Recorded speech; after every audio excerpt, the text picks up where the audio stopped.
culture warriors fighting the good fight and suffering the slings and arrows of public discontent because of it. So go to this station's website right now to nominate the Salem Culture Warrior of the Year. It's time to honor a few great people. The Answer, STL.com. There's a place for you at St. Matthew in Belleville. 9 a.m. is our blended service with a 70-voice sanctuary choir and orchestra. Our contemporary service is at 11 a.m. led by our praise band. Make St. Matt's a great start to your week. I'm Scott Ferguson, Director of Outreach, and I can't wait to see you Sunday. For more information, visit us at stmatthewumc.org.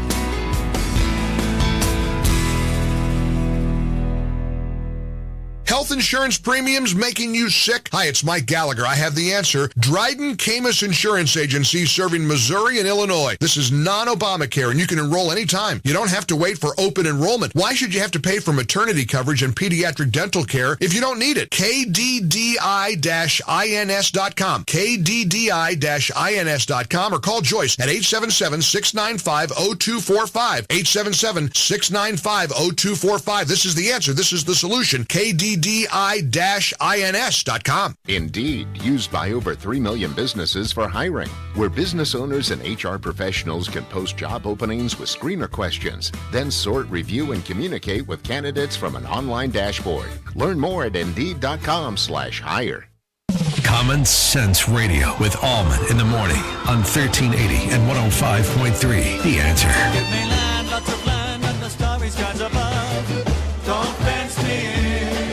Let me ride through the wide open country that I love. Don't fence me in. Let me be by myself in the evening breeze. Listen to the murmur of the cottonwood trees. Send me off forever, but I ask you please. Don't fence me in. Don't fence me in. Just turn me loose. Let me straddle my own saddle underneath the western skies. On my cayuse, let me wander over yonder till I see the mountains rise. I want to ride to the ridge where the west commences. Gaze at the moon until I lose my senses. I can't look at hovels and I can't stand fences. Don't fence me in. Don't fence me in. Don't fence me in. Don't fence me in. Don't fence me in. Don't fence me in. Don't fence me in. Don't fence me in. Don't fence me in. Don't fence me in. Yes, yes, yes. Good morning, everybody. Happy and the happiest of Fridays, Friday the 13th. That's not really a thing for people, is it? The thing for you, Phil? No, I don't really thing on the Friday the 13th. Nothing really changes necessarily. I've never really believed in it. Although my mom, I was talking to her yesterday, and she gets together with her friend, and she's done this for her most of her adult life because her friend was our neighbor at the time, Mrs. Gallagher. And they, for whatever reason, they get together on Friday the 13th and have drinks. So that's what my mom's doing with her buddy at 90. She's going out there and having some drinks. Like a mint julep or what do they have? Mint julep. I don't know. I don't know. What do they drink? Mint julep? I don't know. It's the only drink I know, man. There's no mint or julep and stuff my mom drinks. She drinks straight gasoline, buddy. There's no this or that in there. There's maybe a lime and a little bit of club, but that's about it. She doesn't mess around with that other stuff, which is probably one of the reasons why she has enjoyed such longevity. Aside from having great genes and everything else, she doesn't eat a lot of sugar. She's not a sugar hound. You know what I mean? Sugar is a killer, but she doesn't eat a lot of that. I don't think I've ever. Oh, I think my mom might have a pie here and there, but that's about it. Well, she won't eat a whole pie, but she might have like a dessert. But she doesn't mess. But her whole life, she hasn't messed around with stuff like that. In fact, my mom used to, especially when she was working, because she started working when I was probably about 11 or 12. And she was, because in the 70s, it was kind of like that Virginia Slims, you've come a long way baby era. And she became a very successful life insurance agent with Lincoln National Life, having spent most of her life raising kids. And so I didn't see her eat a whole lot either. Her dinners were, she would have crackers and cheese usually. Crackers and cheese and a little bit, like, that port wine cheese, that comes in the tub.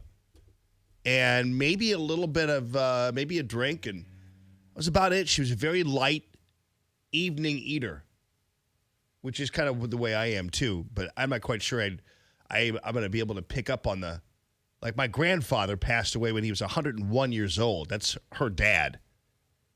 And he also lost some of his hair, which is what happened to me. So I'm thinking, well, maybe I'm on track with those genes. I don't know.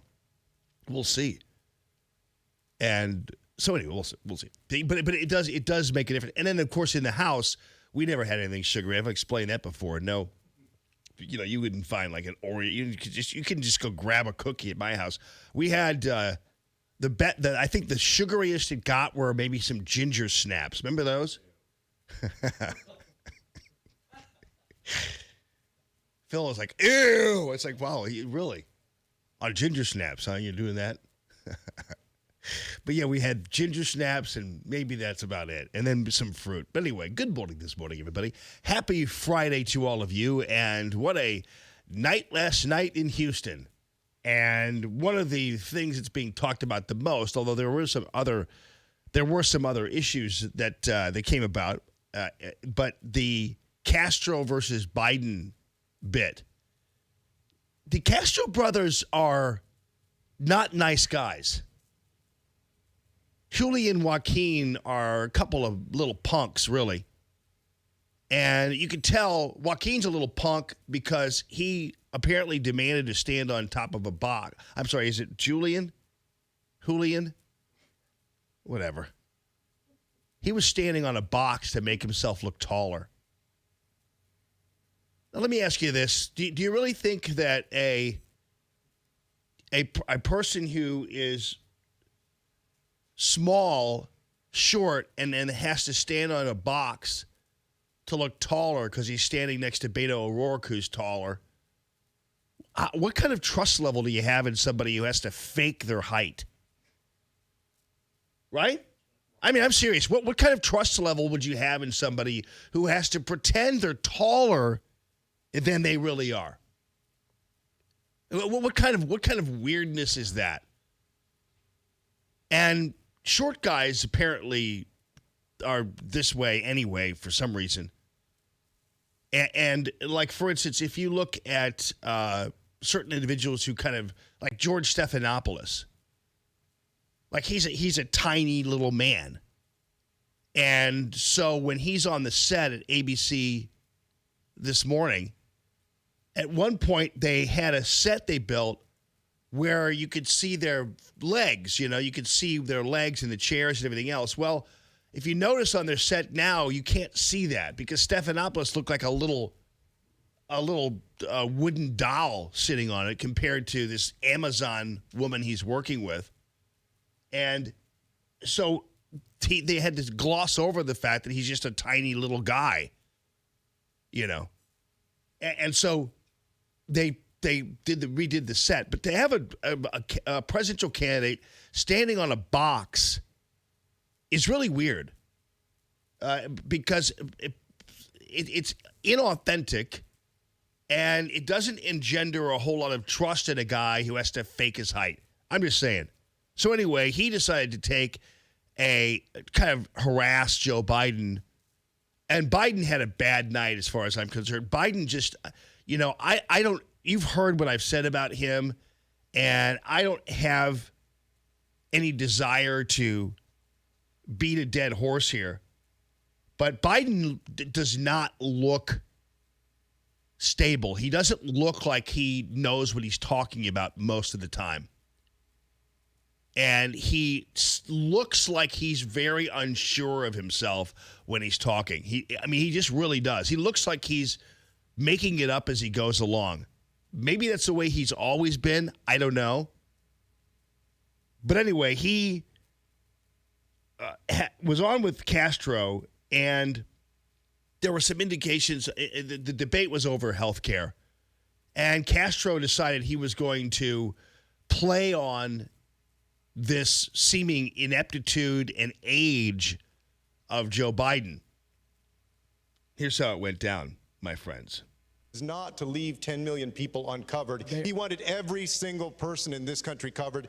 My plan would do that. Your plan would not. They do not have to buy in. They do not have to buy in. You just said that. You just said that 2 minutes ago.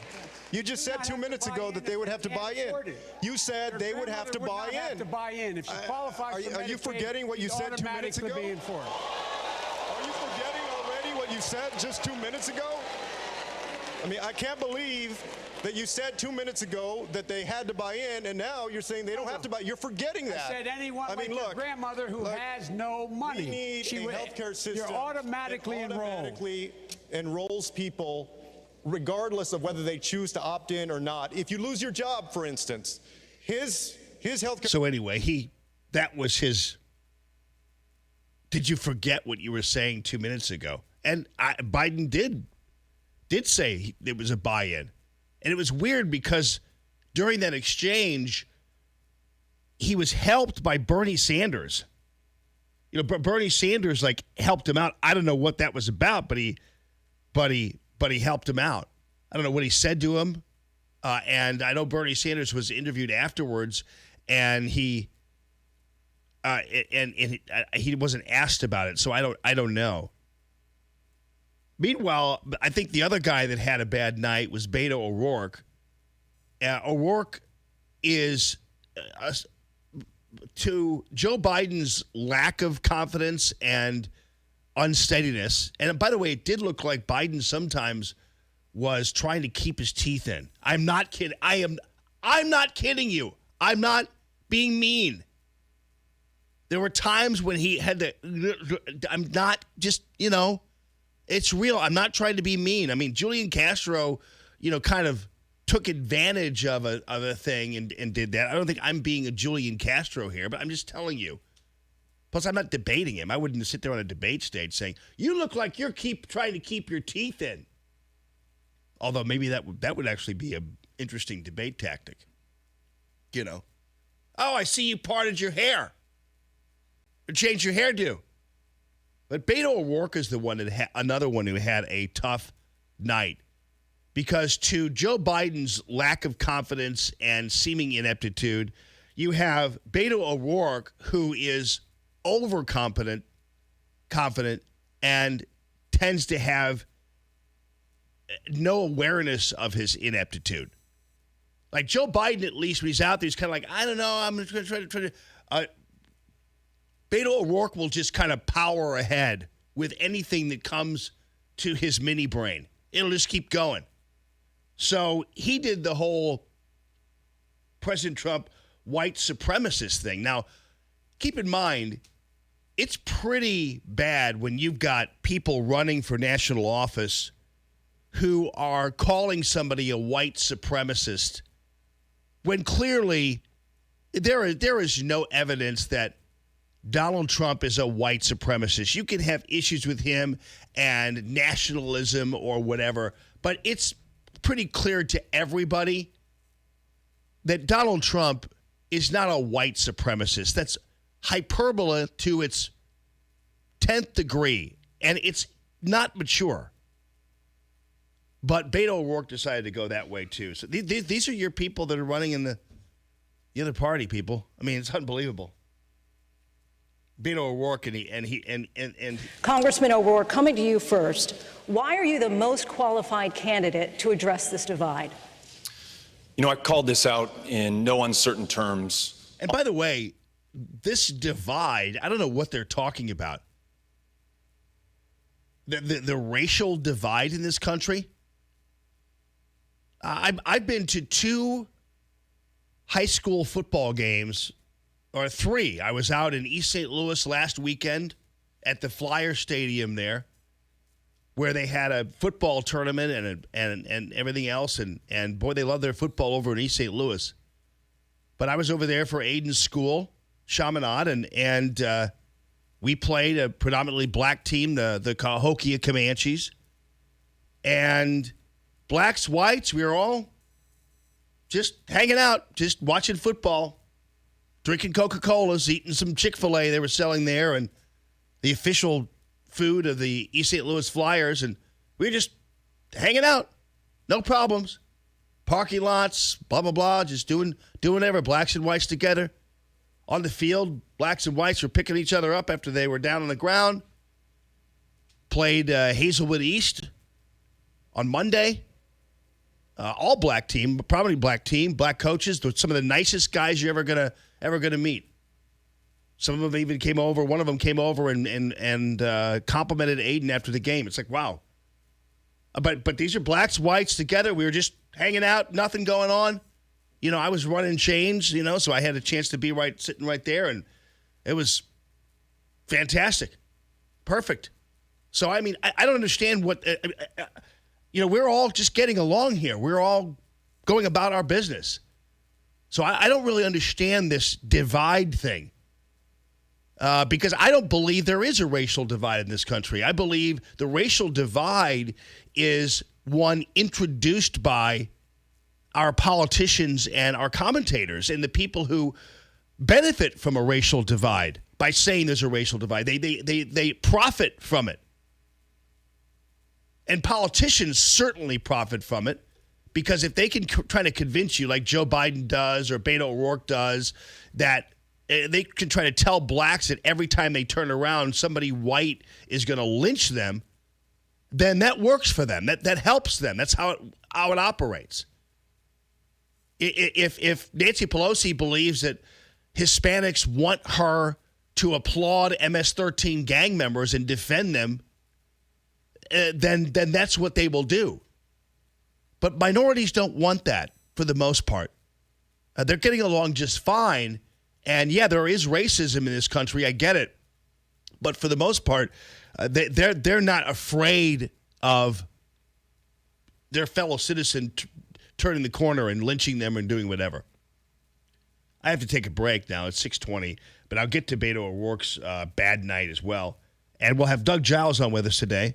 We've got Father Tom coming up here too, and Jimmy Talent, who's going to be with us as well. So without further ado, ladies and gentlemen, let's hit it. Our national anthem.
More Allman in the Morning coming up on 1380 and 105.3. The Answer.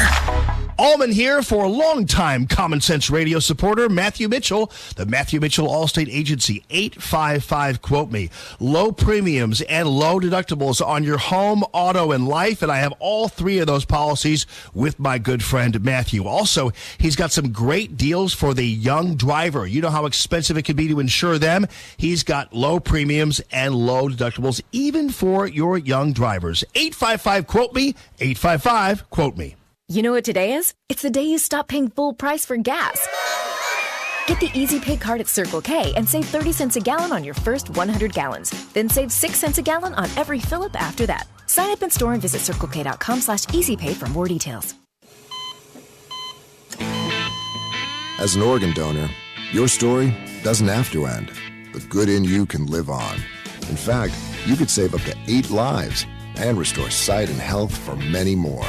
Sign up right now online as an organ, eye, and tissue donor. You'll be happy you did. And just maybe, someone else will be happy too.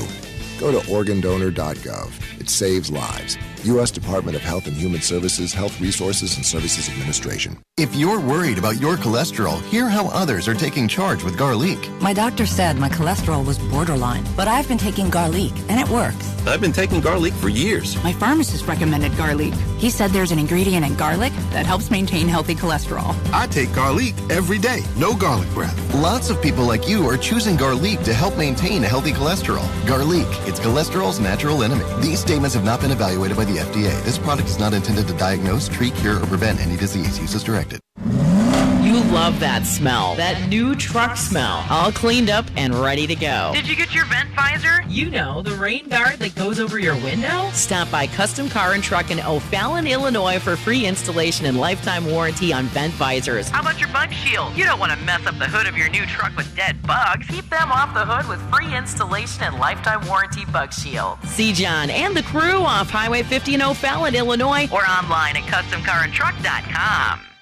Hi, this is Jess with Razorback Armory in Des Peres. I would like to take a moment to thank all of our Answer listeners for their continued patronage and support over the last 4 years. I know there are many choices out there for you to spend your hard-earned dollars. I definitely appreciate you choosing to shop local with Razorback Armory as your go-to shop for firearms, silencers, ammo, and accessories. Thanks again, and I look forward to seeing you soon at Razorback Armory, located just east of 270 on Manchester Road in Des Peres and online at RazorbackArmory.com. Hey, Michael's Flooring Outlet is back supporting Allman in the Morning. Love this guy and love what they do for you. 4 locations throughout the St. Louis area. Check it out at michaelsflooringoutlet.com. The best installers you're going to find anywhere. The highest quality flooring products you're going to find anywhere. And if you want to test it out, go to Google and just Google Michael's Flooring Outlet reviews. And you're going to see top-notch 5-star ratings almost all across the board. michaelsflooringoutlet.com. America's First News with Matt Ray gets you up to speed. Mornings from 4 to 6, right before Allman in the Morning on 1380. And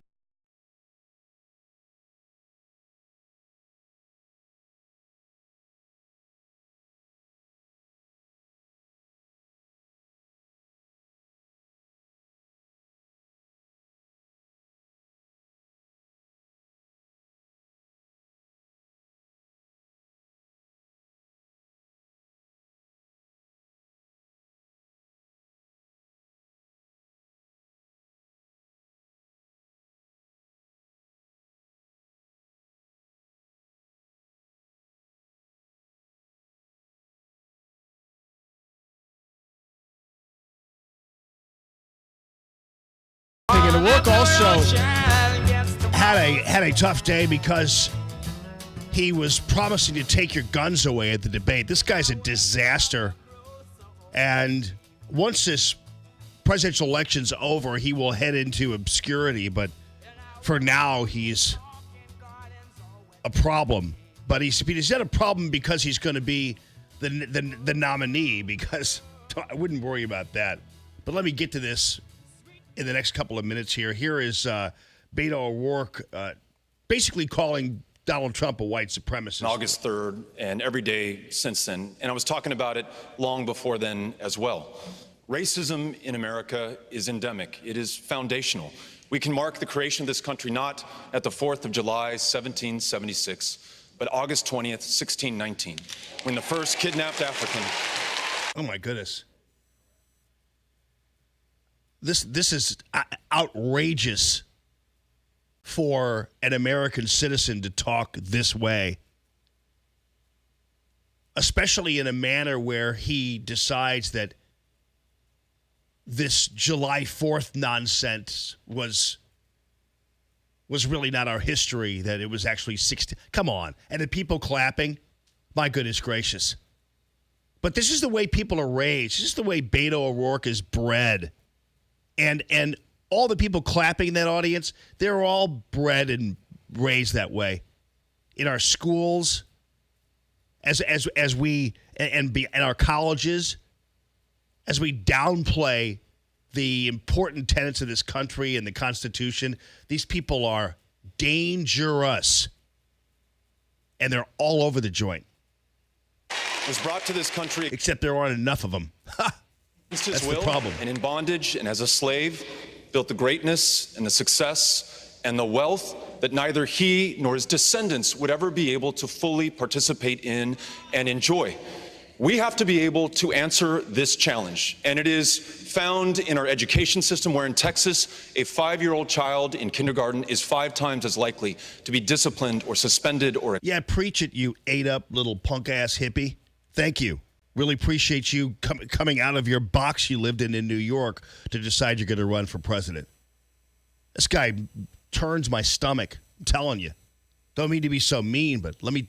And that's not all. Because Beto O'Rourke also is promising to take your guns away. I'm talking about door-by-door confiscations, basically. So something's wrong with this dude, and I can't... You talk about making sure you identify people who support him like people are trying to do that with Trump. Watch out for Beto O'Rourke supporters, let me tell you.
Stuck in traffic? We've got the answer on 1380 and 105.3. The Answer. An overturned semi causing big problems on 5570. Now, eastbound has a left lane blocked before Route 157. Traffic just getting through in the right lane. And westbound, a left lane blocked before 157. That rollover semi is in the median. Now, there is a big delay westbound from Route 159 to before Route 157. Otherwise, it's road work, 255 northbound and southbound either way between Moosehead and Collinsville. You've got construction in place again today until 9 o'clock this morning. And that's traffic. I'm Bonnie Green on 1380 and 105.3 The Answer, online at theanswerstl.com. 1380 The Answer. Weather. We'll have a passing morning shower, otherwise not as hot today, with a blend of sun and clouds, becoming less humid this afternoon. Today's high 84. We'll have partly cloudy skies tonight and a low of 62. It'll be mostly sunny and warm tomorrow with a high of 85. Mainly clear tomorrow night, the low 67. Sunny to partly cloudy skies expected for Sunday. It'll be hot with a high of 91. I'm Drew Shannon with your St. Louis Metro forecast on 1380 and 105.3 The Answer. All right, hard to believe. I mean, yesterday I think the temperature thing on my Jeep topped about 98 degrees, and so it's going to be one of those falls where it's going to, September especially, trick you into believing that summer's here to stay. It's not the case, as you know, and, October will probably be similar. And it'll be one of those times when I'm keeping the pool open through Halloween, for instance. But nonetheless, one day it's going to rain. And then suddenly it's going to be 30 degrees for the rest of the year or rest of the next couple months. So here's the deal. You want to batten down the hatches. You want to get and make sure you're prepared for winter time. We will have a winter. And you want to be prepared for summertime, too, when it comes around. So how about these two crown achievements in insulation and beauty all together? So you've got the Pella windows with the wood windows and the vinyl windows, which are excellent products. Pella has named Banner Construction as its preferred installer of their beautiful top-notch product. Then the James Hardy Fiber Cement Siding guys. These are guys who have 50 years in the business between them, Bill and Sam do, and they have a great company. So James Hardie Fiber Cement Siding has chosen Banner to be their preferred installer and their preferred seller. That's a high mark for Banner Construction, well-deserved because of their impeccable customer service record and their impeccable ability to get the job done on time and just in time for you to start saving on your heating and cooling bills, as well as beautifying your home. So when you're closing it all up, close it up with the Pella window and the James Hardie Fiber Cement Siding, and you're going to get some great discounts going into wintertime as well, because Banner loves to keep the trucks moving. BannerConstruction.com, 314-569-1050. You know what today is? It's the day you stop paying full price for gas. Get the Easy Pay card at Circle K and save 30 cents a gallon on your first 100 gallons. Then save 6 cents a gallon on every fill-up after that. Sign up in store and visit CircleK.com/EasyPay for more details. Hey, don't just listen to Allman in the Morning. See the show at theanswerstl.com. Now, more Allman in the Morning on 1380 and 105.3. The Answer. Jesus loves me. Yes, Jesus loves me. Reba's one of those country singers that sounds like a country singer, you know? Yeah, she does. She's got that twang. She's got that twang going for her. She's like, I think there's a guy, Justin Moore, who's like that on the male side. Well, so anyway, Father, I have to tell you, I had a great experience with Father Tom the other night. I was on my way home from Lily's soccer game, and I had a quick question for him because it was brought to my attention that, for instance, there was a great passage in Mass on Sunday that was from Wisdom. And I was told that actually Wisdom isn't in the Protestant Bible. So I texted Father Tom. I said, is the Protestant Bible different from the Catholic Bible? And I had never actually known that it was. I didn't know that. So, but the best part of the conversation came from the actual phone call that Father Tom gave me. So I texted him, and then boom, Father Tom was on my phone. So I picked up the phone, and we had a discussion about the whole thing on the phone. And I thought to myself, oh, this is nice. I'm actually talking on the phone to somebody as opposed to texting them. I can hear their voice. Well, yeah, because a lot of people, when you call them after they text, you don't pick up. Especially nieces, nephews, right. Young people, even people our age. It's just like they don't want to get involved in a phone conversation. Right. I don't know why. We almost become phobic about it. I think you're right about that. I mean, I think that people have, and texting is so much harder, it seems. Well, it is, but I have a theory. Oh, what is that? Texting gives us complete control of the conversation. Really does. So if Phil texts me and I ignore Phil, I can tell Phil, hey, I didn't get your text message. And there's a chance that I didn't. I mean, things can get lost in internet land or whatever. Sure. So I think unconsciously it gives us a lot of control over conversations. So it appeals to that part of us, I think. Yeah, no, and it gives us a written transcript of the conversation, which is helpful too. Yeah. I mean, there's a lot of pros and cons to texting. I just don't understand why people don't want to speak to you on the phone if you know they just had it in their hand to text you. You just had it in your hand, and you can't pick it up. Come on. Yeah, I know. That's so true, and it's. I mean, I'm guilty of it. Yeah. Yeah. I mean, I can't cast too many stones, but usually if you call me, I will pick it up unless I'm in the middle of doing something that I can't do that. Right. Or I don't have it on me. I don't carry it on me all the time, but it's a catch-22. But yeah, you texted, and I was driving, actually up to Wentzville from New Melly, and the Protestant Bible has 7 books that they omitted from the Old Testament, and it was Martin Luther who eliminated them, going back, I think, to the Council of Jamnia at the end of the first century by the Jews who rejected those books because the Christians were referencing those books all the time as books that referred to Christ, prepared the way for Christ, or in some way were utilized by the Christians in their worship, in their early worship. Right. Well, why did he remove them? Did you just answer that? Because I can't figure out why he would have. Yeah, he went back to an earlier source of when the Jews determined their canon of Scripture in the 1st century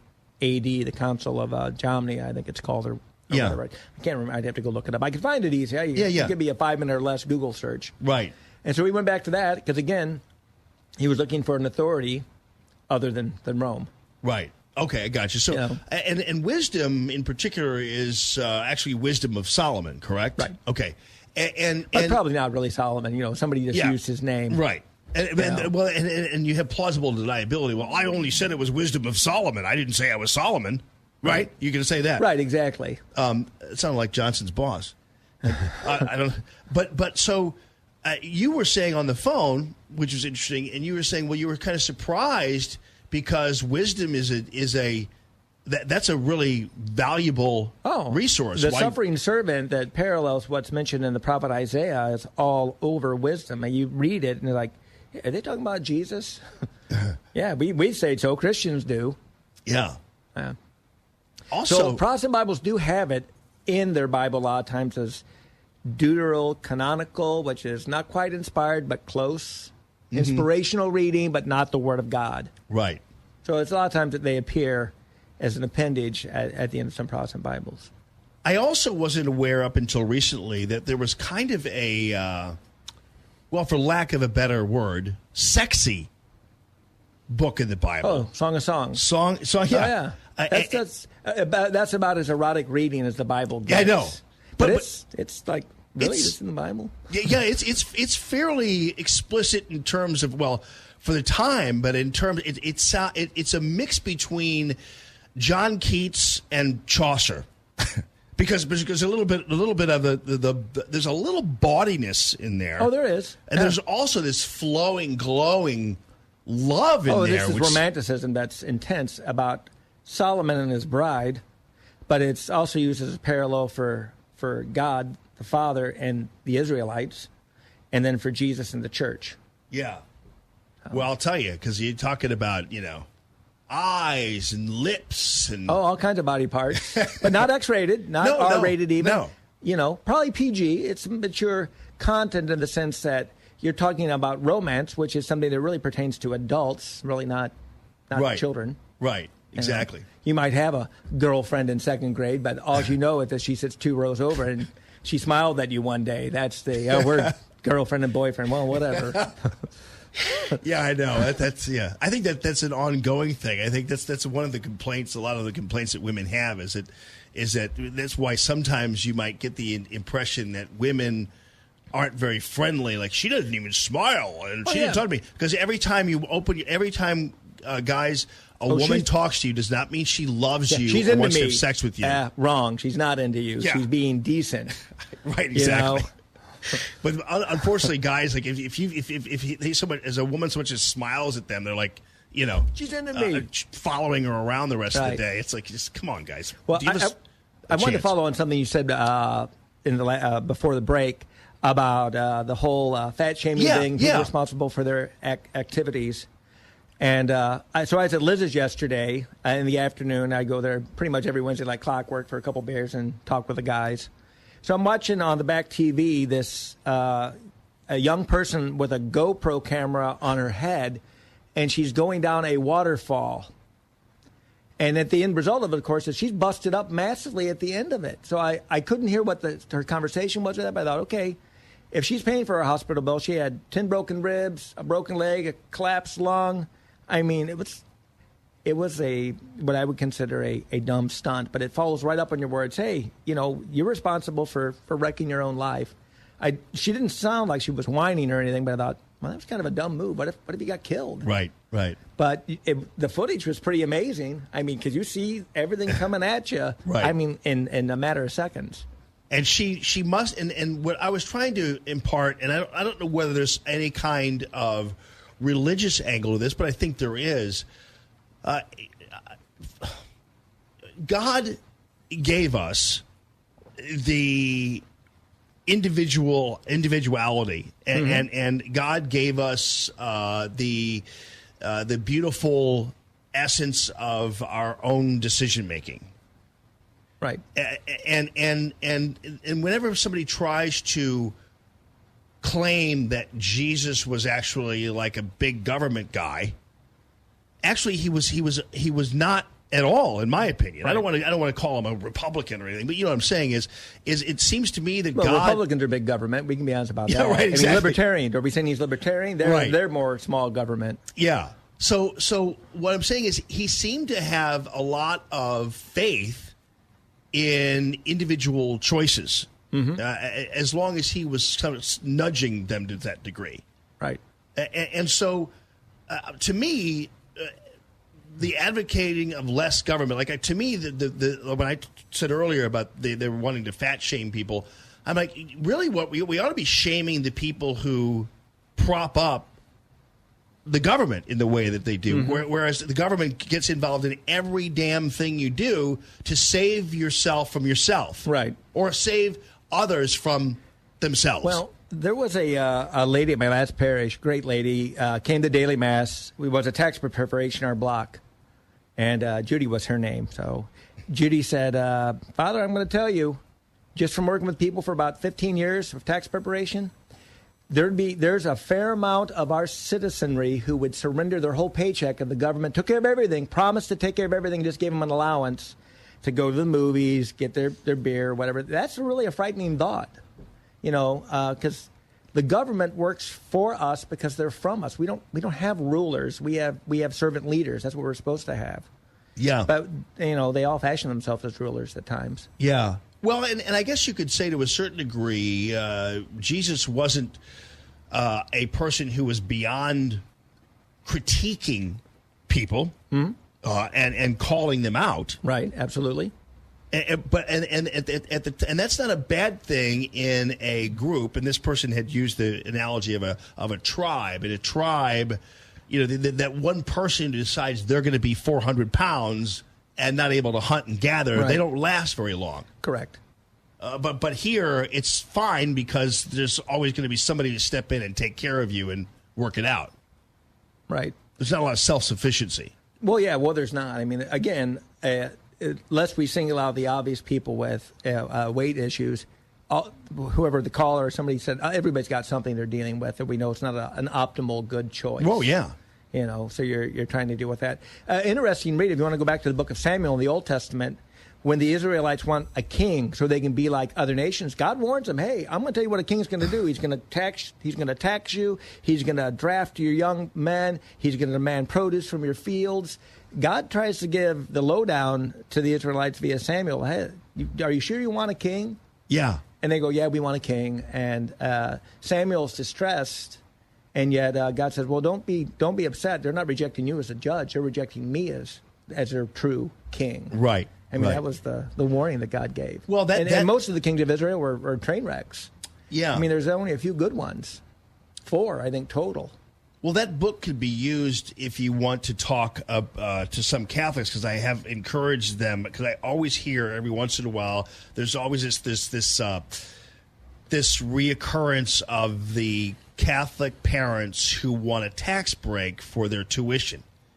And I tell them, be careful about involving the government, because that's what you're doing. When the government's giving you a tax break for your Catholic school tuition, right, the government then is next going to come in and decide that they can mess around with your curriculum. Well, look at the issue under the last presidency when, what was a school in Georgia or somewhere south on the East Coast did not want to have transgender bathrooms or whatever, and they were going to instantly end some of their funding. Was that in Georgia, or was that in one of the Carolinas? Yeah. I can't remember. Do you remember that news story? But there was. They weren't going to have, male, female, and then whatever, the third one. And so they were going to lose their funding, like, overnight. Yeah. Because that's exactly how it happens. That if if you're dependent upon their subsidy, there's Joe Biden peeking out. God help us. Yeah. Well, that's the thing too. It's like with the speed limit. It's like in a state where you want to go where they want you to be able to go 80 miles an hour, the government says, well, no, we want it to be 55. It's like, no, we want it to be 80. Well, then we're not giving you any money for your highways. Right. I mean, that's always the catch-22. If you're allowing the government to administer things because you think they'll do it favorably, or government can change. Yeah. The next thing you know, hey, we got somebody in the other party in. If they're tilting far to the opposite side, you better buckle up. Well, and this is where actually my mind was changed a little bit, because on the Facebook and Google and Twitter thing, because I've often said when people wanted to change or the government to step in and start to regulate Facebook or Twitter or Google, I had an aversion to that, because I'm afraid once you let the government in, there's a possibility that they'll come in and regulate something else that's near and dear to your heart. And I say, if you don't like Facebook, then create a new one. Then somebody pointed out to me this thing that I really wasn't really aware of, and that is that Facebook, for instance, has this, the government protects it from lawsuits. Right. For something that somebody might print on Facebook. Right. It's the difference between a platform and a publisher or something like that. I can't remember. There's two terms I've heard. Glenn Reynolds of Insuppunit uses those, and he has a little book out on it, trying to, like, phone companies can't discriminate against who uses them. Right. Yeah. And I think the argument is that maybe social media ought to be like that, because a lot of people use social media the same way many people actually use a phone. Right. Now, you can't go make threats on phones and things like that, but, there's, again, some common sense rules that govern our use of services and utilities. Yeah, and my opinion is that Facebook then shouldn't be able to choose which part of government it wants. If it wants to be free of government, then let's free Facebook completely of government, and that is, let's lift the protection on the lawsuits. Right. I mean, then you don't have the government at all involved in you. Once the government is part of you, then the government can come in and manipulate you. That's just. And as you know, I have massive complaints about Facebook. Yeah. I'm not crazy about YouTube either. I like it, prefer to Facebook, but you look at what these big tech companies control in terms of usage, and it's pretty massive. And we now know they're not benign to certain aspects of American life. Yeah. You know, no question. You're a Trump supporter. You're a racist. You're a white supremacist. You hate a whole category of people without ever being interviewed and asked if you actually even know or hate or care about people. It's really insane. It could get to the point where if you just dare retweet a Donald Trump tweet, Twitter could ultimately claim you're in violation of its standards because you're retweeting a racist they've declared a racist. I wish he would leave. You know, after 2024 and he steps down for the presidency, I would love to see him develop a platform called like Trumpet or something like that, and make it a combination Twitter, Facebook, YouTube thing, and say, hey, we're going to put them out of business because we're going to offer this platform, because people will go. I mean, that's what makes Facebook attractive. Right. I like the community on Facebook. If I could convince everybody to go to YouTube, I wouldn't go back to Facebook. Right. I mean, I have a MeWe account, but that's like, an old Western ghost town. I know. I tried it. You're waiting for a tumbleweed to come through. It's like, Trumpet. Trumpet's a good name because it's got his name, and boom, Wow. And it's we all know what a trumpet does. That gets your attention. Father Tom's show on Monday is rockin', everybody. It's at 1 o'clock every Monday. I keep mixing up with Ask Padre or Hey Padre, but is it? Hey Padre now. We changed it. Okay, good. All right, have a blessed rest of your day, buddy. Love you. Thank you so much. 844-855-1380. The call, Tammy.com. Real estate listener line, Father Tom. Live from the Arrowhead Building Supply Studio, this is Allman in the Morning on 1380 and 105.3. The Answer. Hi, it's Rick Dees here. And listen, no matter how often you wash your car, Zips Car Wash has a deal for you. Check out zipscarwash.com and save up to 70% on a single wash. I feel good. I went to Zips. KXFN, St. Louis. K287PY, St. Louis.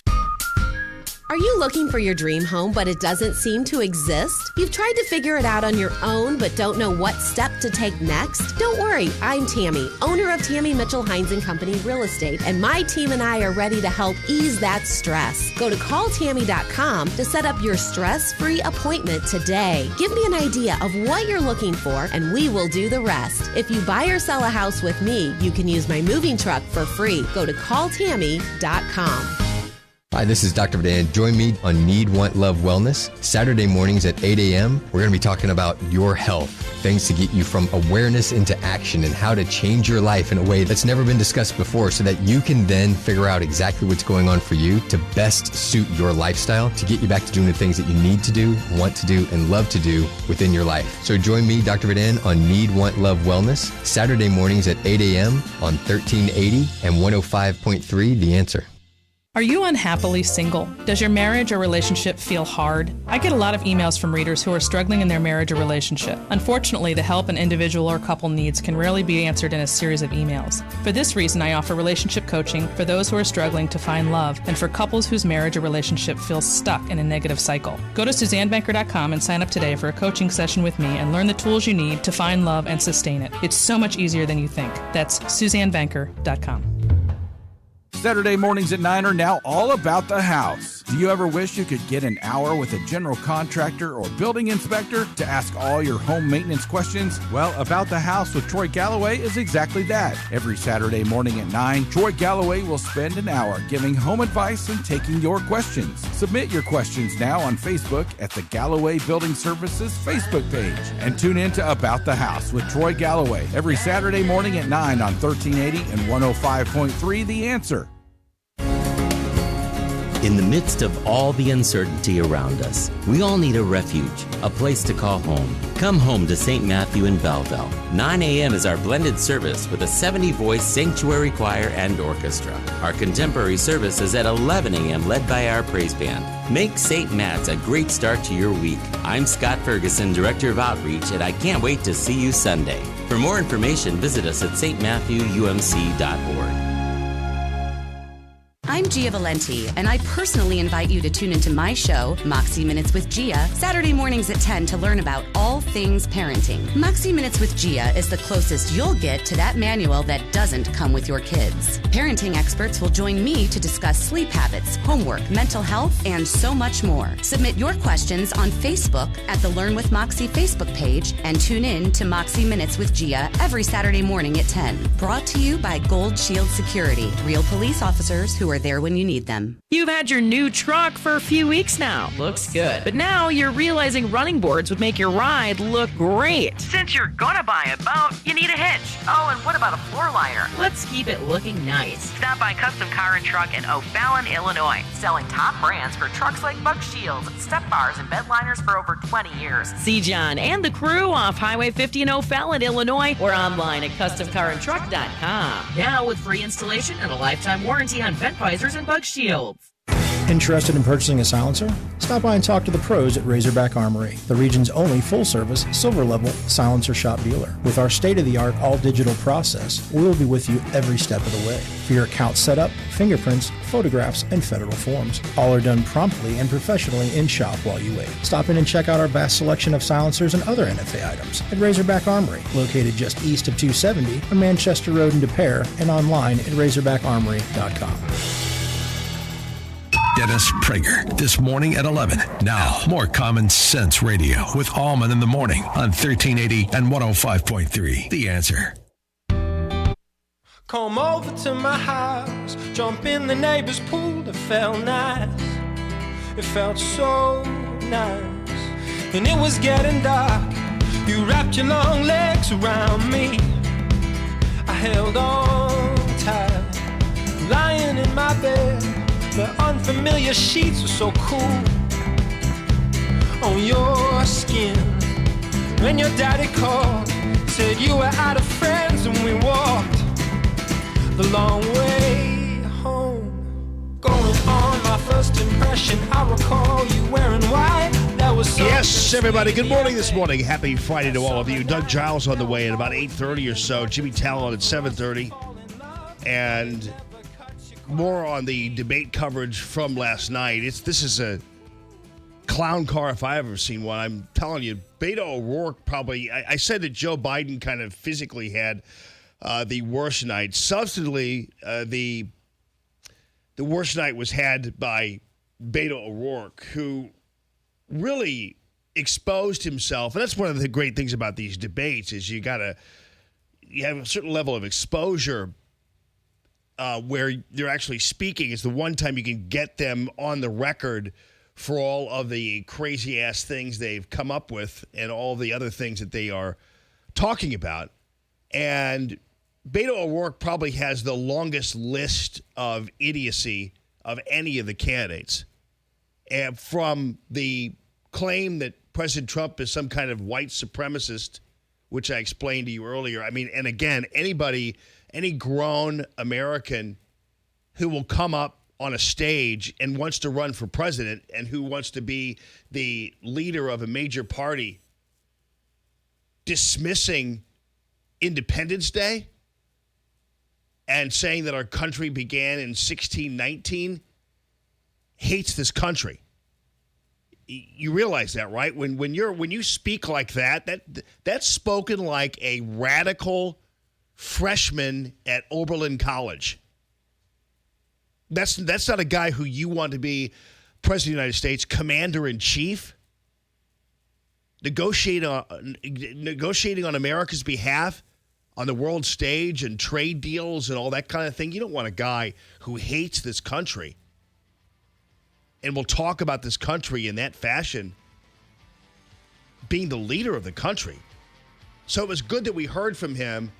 So we'll double back on that and then get to the gun control issue as well, because there are people who believe this is a good thing to have gun confiscation in this country.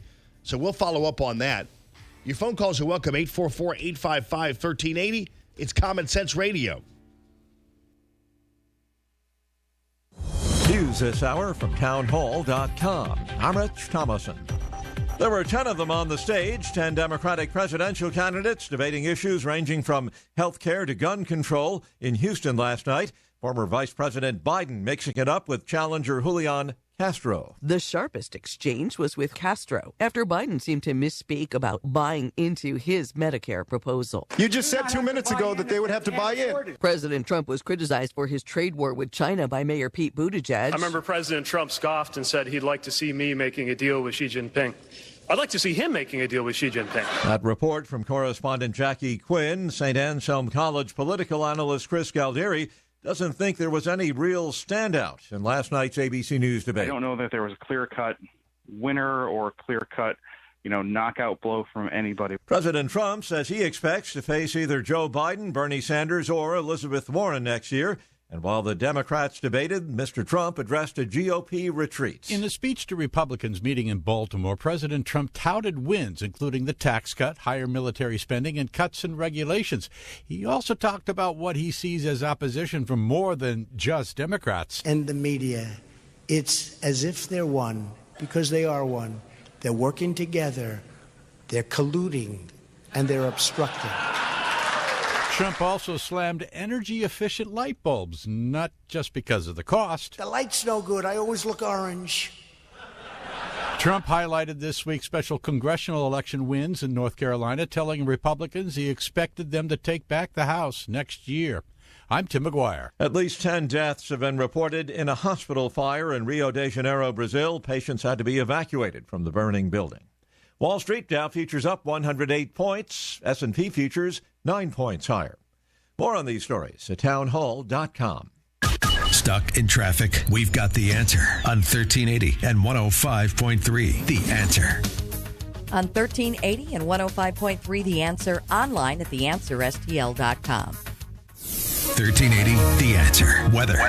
We'll have a passing morning shower, otherwise not as hot today, with a blend of sun and clouds, becoming less humid this afternoon. Today's high 84. We'll have partly cloudy skies tonight and a low of 62. It'll be mostly sunny and warm tomorrow with a high of 85. Mainly clear tomorrow night, the low 67. Sunny to partly cloudy skies expected for Sunday. It'll be hot with a high of 91.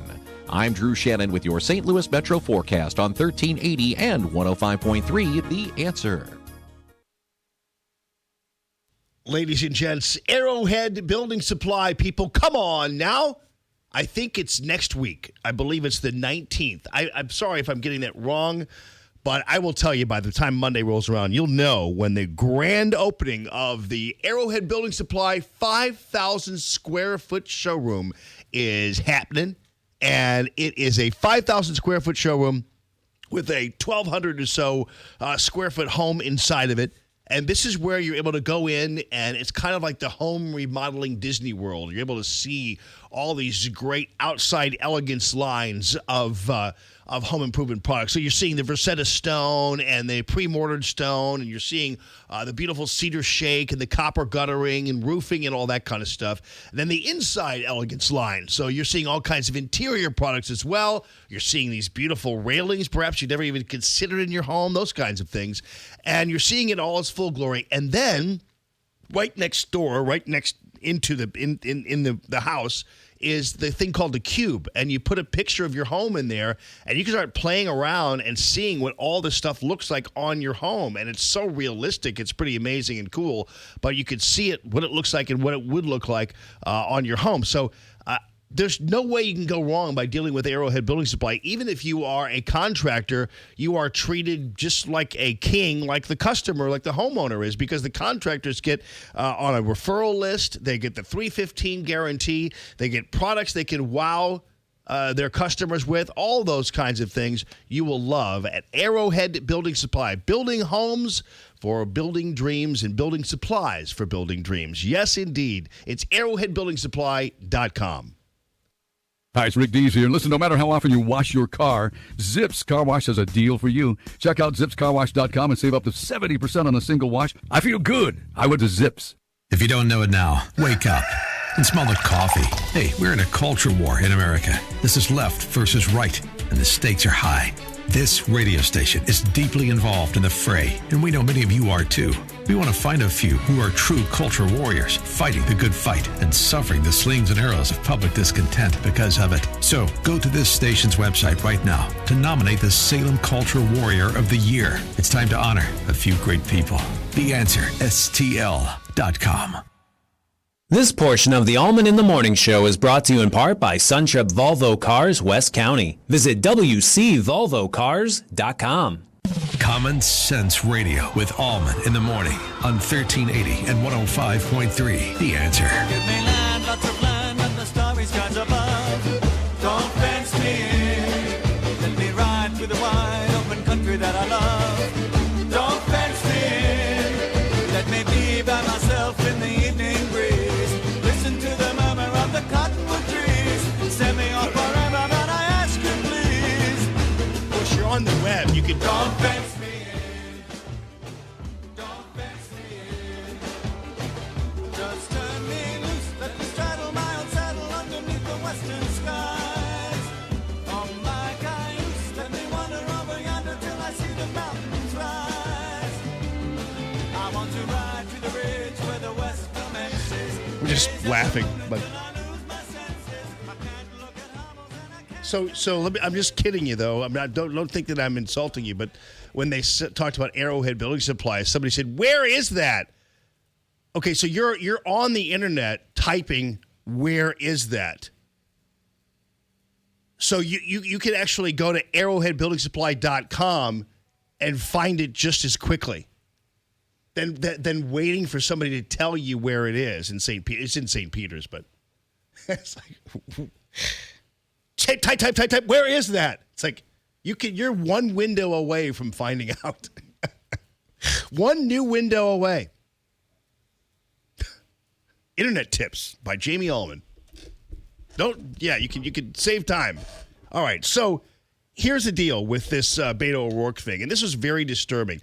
I'm going to double back on this a little bit. The Julian Castro thing is interesting, and I played that earlier, but people are playing the crap out of it right now, and you've heard the whole thing. My biggest issue with Julian Castro is the fact that he's standing on a box. I'm trying to figure out why it is that short, little, tiny man Julian Castro is afforded a box so that he can be taller.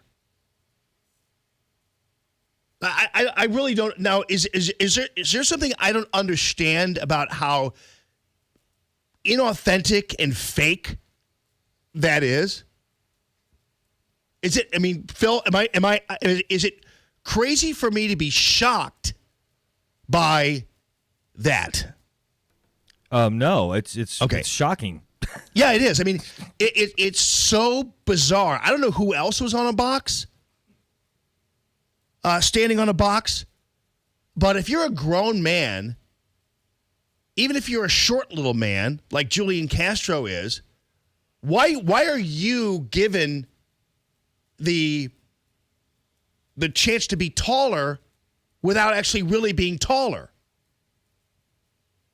I don't understand that. And is it so you don't look too short? And if you don't look too short, what's wrong? What is wrong with looking short? And if being short's a liability, why are you running for president as a short little man? As a tiny little man? And I'm not quite sure why that has to be. And the reality is it's so typical. It's so typical of the news media and our politics, and I think probably to a certain degree, just the commentary in general, is that these kinds of little lies are no big deal to them. Like it's not a big deal. And to me, that's a huge deal. That's a huge measure of inauthenticity when you have a guy who's clearly short, but you don't want him to be short, so you put him on a box so he's not short. It doesn't make any sense to me. And even though Castro is next to Beto O'Rourke, who is a tall guy, that's just your lot in life, dude. You were born tiny. That's your problem, not anybody else's. And if you're not man enough to accept your tininess, then maybe you shouldn't be president of the United States. I mean, if you're that much of a vain, short little man like Julian Castro, then maybe you shouldn't be president of the United States. If you require everywhere you go a box to stand on, maybe you shouldn't be president of the United States. Of course, the problem is you can stand on a box at a presidential debate, but when you're president of the United States, at some point, your tininess is going to be pretty obvious. You know, when you meet Kim Jong-un and he's looking down at you, that's a problem. And so as far as I'm concerned, maybe Julian Castro is right. It's a liability to be a short little man and be president of the United States. That maybe Julian Castro proves it right that taller people are better leaders. I don't know. Because he clearly doesn't believe that shorter people are better leaders. Because if Julian Castro believed that shorter people are better leaders, then he wouldn't have to stand on a box during a debate. Does that make sense to you? Okay. Somebody in New York is listening and said that short man arrogant syndrome is a big thing in New York in general. Joe. Is it really? That's what he says. I mean, I don't know. I don't want to, and I don't want to make fun of all short people. I could play the Randy Newman song. I probably should. That should be Julian Castro's, when he walks on stage, I'd play that song. But yeah, I mean, but clearly, I understand how being short and a tiny little man makes you insecure. I understand that because, I wouldn't want to walk around looking up at people all the time and people looking down at me, wanting to dress me up like a member of the Lollipop Guild. I get that. I mean, I don't like people. I wouldn't want to walk around and have people set their beer on the top of my head. You know what I mean? Hey, can I use your head to put my cup of coffee down on, please? Thank you. I mean, I wouldn't want that. It's not a way to live. But I mean, if you're Julian Castro and you want to be president of the United States, live with yourself. You know what I mean? Honestly, if you think you're just too short for the biz, then that's a problem. And it's probably ABC News or whoever the hell they are doing that too. Oh, we need to put him up on a box because he'll look too short with Beto. I'm sure it's Castro's people. You got to know it's Castro and his people that he needs a box. If I were Beto O'Rourke, I'd just kick that box out right from under him while I'm talking to him. Or if I'm Beto O'Rourke, of course, Beto O'Rourke wouldn't think of this because he's too busy hating America. But if I'm Beto O'Rourke, I'd be like, dude, you're standing on a box.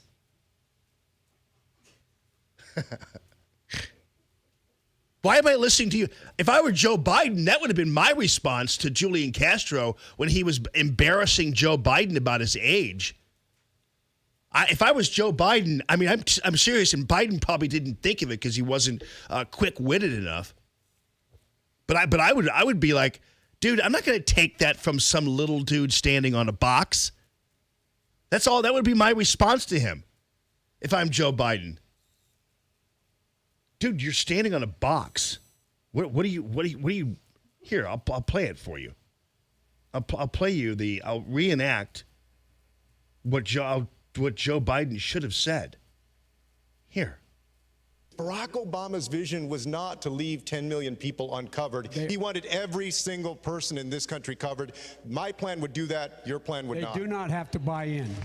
They do not have to buy. You're standing on a box. You are standing on a box. You just said that. You just said that 2 minutes ago. You just said 2 minutes ago that they would have to buy in. You said they would have to buy in. To buy in. If she qualifies for Medicaid, are you forgetting what you said 2 minutes ago? Be in for it. Are you forgetting already what you said just 2 minutes ago? Yeah. Are you standing on a box? Why should I listen to a little man standing on a box? If I'm Joe Biden, that's me. I'm doing that.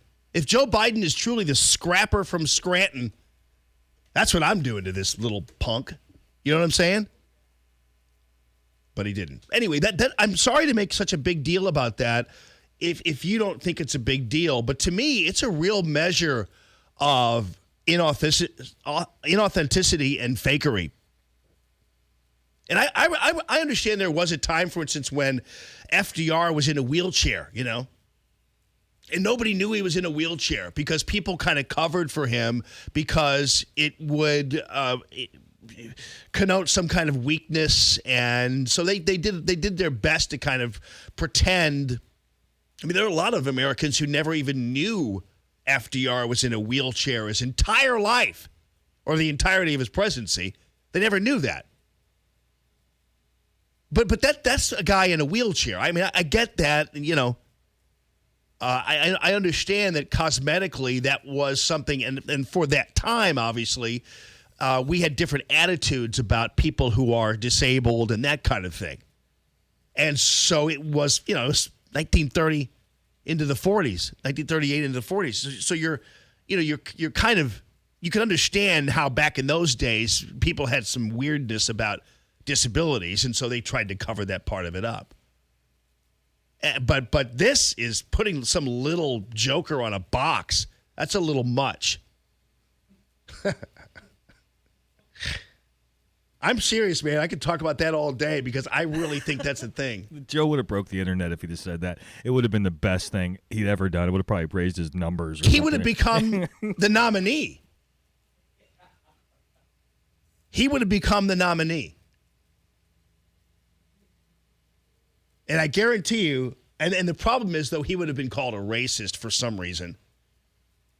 Because you must not critique anybody of minority status in this country or you are a racist. Everybody who's a minority is absolutely brilliant and amazing. Just I hope you white people understand that. Nobody can be unsmart, dumb, wrong, misguided if they're a minority. So do not, just so you know. Beto O'Rourke, on the other hand, is another thing. Beto O'Rourke probably needs to be cut down to size a little bit, considering his true, and I'm talking, this guy hates this country. Now, normally, I don't say that. I didn't believe that Barack Obama hated this country. People can be Barack Obama hates this country. I don't believe he does. I think he had kind of a different view of what our priorities should be. I get that. But I don't believe that Barack Obama really ever truly hated this country. But you listen to this dude, and you can tell this guy hates this country. Because there's very few Americans who can go on a stage and talk thusly. Congressman O'Rourke, coming to you first, why are you the most qualified candidate to address this divide? You know, I called this out in no uncertain terms on August 3rd and every day since then, and I was talking about it long before then as well. Racism in America is endemic. It is foundational. We can mark the creation of this country not at the 4th of July, 1776, but August 20th, 1619, when the first kidnapped African was brought to this country against his will and in bondage and as a slave. I mean, no real American talks like that. I mean, I could see even someone like Beto O'Rourke talking about slavery, talking about 1619, talking about this, talking about that. But to balance it against July 4th, 1776 in the way that he did, which was to diminish the Declaration of Independence, the Constitution, the creation of the United States of America, you've got a guy who really hates this country. When you have to throw July 4th, 1776 under the bus to make your fake point about racism in America, that's a problem. That's a serious problem. This guy has no business being a congressman, much less wanting to be the commander-in-chief of the U.S. Armed Forces. Leader of the free world. President of the United States of America. Man. And if that's not enough, he not only doesn't think July 4th, 1776 is significant in this country, or is a point at this country's creation. It's why he can so easily promote a gun confiscation program. I'm so happy we had the debate, because now you see how crazy and indeed un-American many of these Democratic politicians are. In fact, I like Joe Biden 10 times more than I ever liked him after listening to these other nitwits and watching Castro on a box. 844-855-1380, the call. Tammy.com, real estate listener line. More Allman in the Morning coming up on 1380 and 105.3. The Answer. Stuck in traffic? We've got the answer on 1380 and 105.3. The Answer. An overturned semi still causing a lot of problems on 5570. Now, 5570 westbound has a left lane blocked before Route 157. That rollover semi is in the median. Now, right now, traffic is getting through in the right lane and on the right shoulder. And 5570 eastbound has a left lane blocked as well before Route 157. Traffic there just getting through in the right lane. 270 northbound slows Big Bend to Manchester, and 70 eastbound Lake St. Louis Boulevard to Hughes. You will see a tight spot there, too. And that's traffic. I'm Bonnie Green on 1380 and 105.3 The Answer, online at theanswerstl.com. Matthew Mitchell and the Matthew Mitchell Allstate Agency. What a man. Love this guy. Love his passion for his work. Love his enthusiasm for his life. You got to love a guy who is in the insurance business, but provides equal weight to his love of music and his family and his kids. And every time you turn around, he's doing some kind of concert because he's in a bluegrass band, and loves his babies and loves his work. And you got to imagine that's the guy you want to be hooked up with when it comes to any kind of business.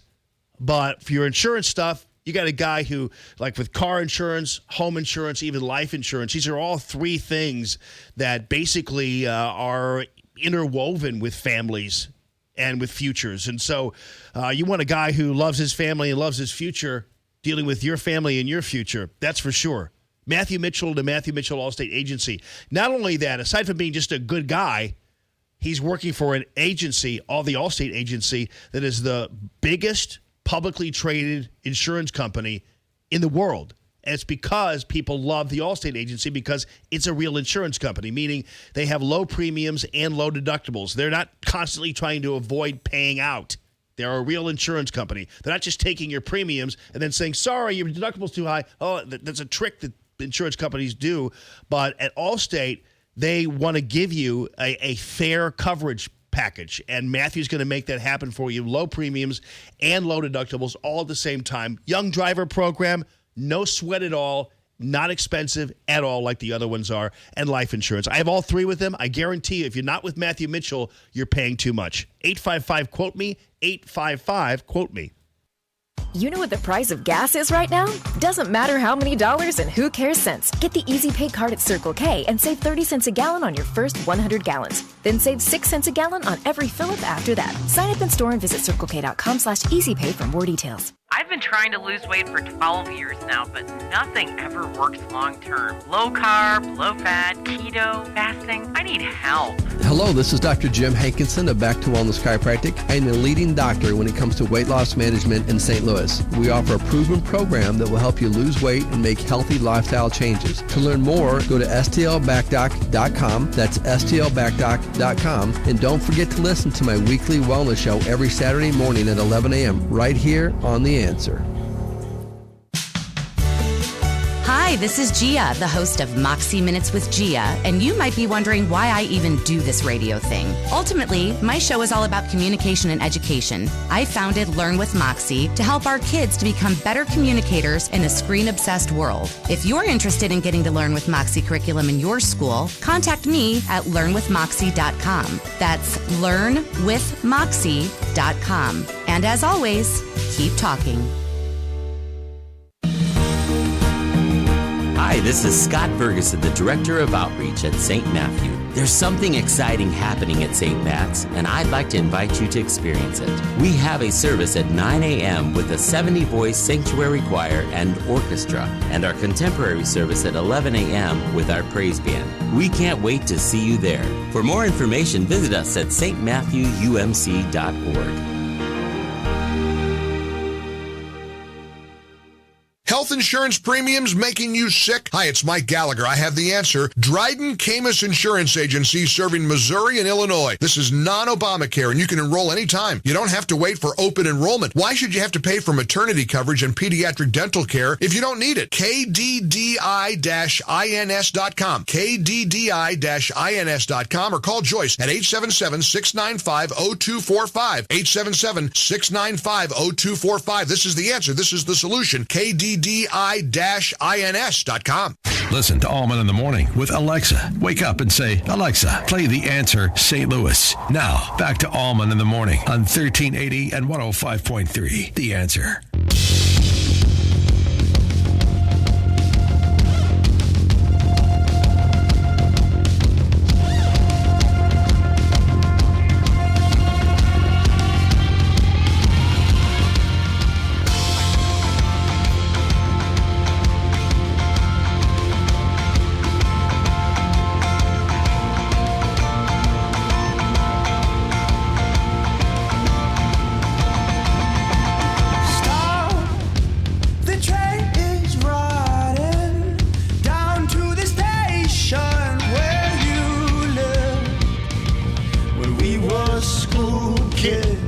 You know, Beto O'Rourke and Castro belong together down there on the ass end of that stage. You know what I mean? Because I'm about to get into this gun control thing. I think I might wait till after on the other side of the 7:30 here. Because these two guys, Tweedledum and Tweedledummer, talking about gun control. Oh, man. You know, people always think it'd be fun if California just kind of fell into the ocean, although I love California, but you know how people talk like that. It would have been great had these two guys just fell off, the stage broke off and they fell down. People are asking me, how do you know Castro's on a box? You can see it But here's the other bad thing about it. He's on a box, but people don't want you to know he's on a box, so they make the box look like the stage.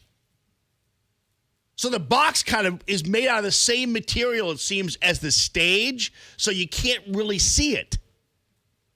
That's what a bunch of hucksters these guys are. I think Hillary was on a box when she debated Trump. Jim's on line 1. Good morning, Jim. Jim. Hello, Jim. Hey, good morning, Jamie. I got to wonder, I don't wear dentures, but maybe during the course of the enunciation of the word box, it causes your dentures to fly out of your mouth, like they did when he was talking about how he beat the NRA. Yeah. I mean, that's the only thing I can think of. Yeah. That's true. So you're looking out for Joe. You didn't want his teeth to come out saying box. Yeah. Well, yeah, it would have been game on then, and he spit his teeth out saying that. And that would have been actually funny for both he and Castro to kind of like go down together. So Castro's on a box, and Joe Biden gets and talk about how senile Biden is, and then Biden says, "Well, you're on a box," and his teeth come spitting out of his mouth, and they both just go down in flames. That would have been the highlight of the debate. Yeah, it would have been. It definitely would have been. Thank you, Jimmy. Appreciate you calling the show. Yeah. I mean, and again, people wear, I don't think wearing dentures is as fake as standing on a box. You know what I mean? Because sometimes people, and I don't think Jim's saying that, but I just want to make sure that's really not necessarily fakery, although it's just, I don't know. It's crazy. Thank you, Jim, for the laugh. But yeah, these guys, when these guys, two guys talk about gun control, oh my goodness gracious, there aren't liberals in high school who are this batty when it comes to guns and gun confiscation and Trump being blamed for El Paso and you name it. Jim Talent's on the way. Doug Giles about an hour from now. And your phone calls are welcome. Plus, I'm gonna give you all the Twitter trends and all the polling trends and who they think won the debate. Yang apparently got a lot of attention because he's promising everybody a minimum income. 844-855-1380. With SRN News, I'm Rich Thomason in Washington. There were 10 of them on the stage, 10 Democratic presidential candidates debating issues ranging from health care to gun control in Houston last night. Former Vice President Biden mixing it up with challenger Julian Castro concerning health care. Castro also taking some heat for appearing to suggest that Biden is suffering from some memory issues. President Trump says he expects to face either Joe Biden, Bernie Sanders, or Elizabeth Warren in next year's contest. At least 10 deaths have been reported in a hospital fire in Rio de Janeiro, patients having to be evacuated from that burning building. China says American soybeans and pork will be exempt from punitive tariffs, part of its trade war with the U.S. Stock futures higher on Wall Street. Dow futures up 107, S&P futures better by 8 points. More details at srnnews.com. Stuck in traffic? We've got the answer on 1380 and 105.3. The Answer. More problems with accidents. 44 westbound stop and go from Jameson to Shrewsbury, where 3 left lanes are blocked. Traffic is just getting through in the right lane. We can see that one from the jam cam at Shrewsbury. And that overturned semi still an issue on 5570 westbound. Left lane blocked before Route 157. Traffic just getting through in the right lane and right shoulder. And eastbound, you've got a left lane blocked before 157. Traffic just getting through in the right lane. And 270 northbound tight Big Bend to Manchester. 70 eastbound slows Lake St. Louis to Hughes. That's traffic. I'm Bonnie Green. On 1380 and 105.3 The Answer, online at theanswerstl.com. Hey, Rob. 1380 The Answer. Weather. We'll have a passing morning shower, otherwise not as hot today, with a blend of sun and clouds, becoming less humid this afternoon. Today's high 84. We'll have partly cloudy skies tonight and a low of 62. It'll be mostly sunny and warm tomorrow with a high of 85. Mainly clear tomorrow night, the low 67. Sunny to partly cloudy skies expected for Sunday. It'll be hot with a high of 91. I'm Drew Shannon with your St. Louis Metro forecast on 1380 and 105.3 The Answer. All right, ladies and gentlemen. I was so excited to talk about Rob Very And the burnt ends, some of which are still in my refrigerator. I should have brought them for you, Phil, because you didn't take enough of them home after Rob brought in a big vat of burnt ends. And, of course, as you all know, I keep things in the refrigerator forever. I don't throw things away. It's something is not right about that. And so there they are sitting in my fridge. Maybe I'll go home and eat on them today. I don't know. What would happen is I'd take a fork because no one else is eating them. Aiden ate them. He loved them, but the girls aren't going to eat that. So I'll just take a fork and I'll stick it in the thing in the fridge, eat on it, on my way. That's how I deal with Rob Very's burnt ends. Love him. Rob Very's also an excellent kitchen and bath guy, aside from being a great cook, barbecuer, and hot sauce maker.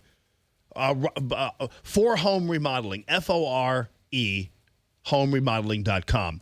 He is the premier kitchen and bath guy in town here. He's been doing this for 15 years. He is a big-time customer of Arrowhead Building Supply and Rick Pogue, which means he's keeping everything in the family, if you will, with the Allman in the Morning family. And it's pretty amazing what he can accomplish with not only the great cabinets and all the kinds of things that can come from Arrowhead Building Supply, and these are all high-quality American-made products, but he also has a design prowess and workmanship. He says he's been swinging a hammer since he's been 13, and you can tell. If you go to forhomeremodeling.com, you'll see some of the examples of his great work. But if you are wanting to finally pull the trigger on that new kitchen and that new bath, Rob Very's your guy, and believe me, if you look at even his ratings and all that kind of stuff, some of these people you hire and you want them to redo your kitchen, and they're involved in about 15 other jobs or whatever they're doing, and so your kitchen is just simply in shambles. Maybe 2 days a week they come in. The rest of the time it's just sitting there with plastic all over it. That doesn't happen with For Home Remodeling. Check it out at forhomeremodeling.com. That's forhomeremodeling.com. You know what the price of gas is right now? Doesn't matter how many dollars and who cares cents. Get the Easy Pay card at Circle K and save 30 cents a gallon on your first 100 gallons. Then save 6 cents a gallon on every fill-up after that. Sign up in store and visit CircleK.com/EasyPay for more details. Hi, it's Mike Gallagher. As freedom-loving Americans, the right to keep and bear arms for our own self-defense is one of our most cherished rights. Join host Mark Walters right here every week on Armed American Radio for hard-hitting talk about your right to carry a gun for self-defense and everything else related to concealed carry and the defense of our Second Amendment. I fill my prescription for freedom right here with Mark Walters on Armed American Radio. Armed American Radio, Sunday nights at 7 on 1380 and 105.3. The Answer. This portion of the Allman in the Morning Show is brought to you in part by Suntrip Volvo Cars, West County. Visit WCVolvoCars.com. Hey, want to talk with Jamie? Call 844-855-1380. 844-855-1380. And interact with Common Sense Radio.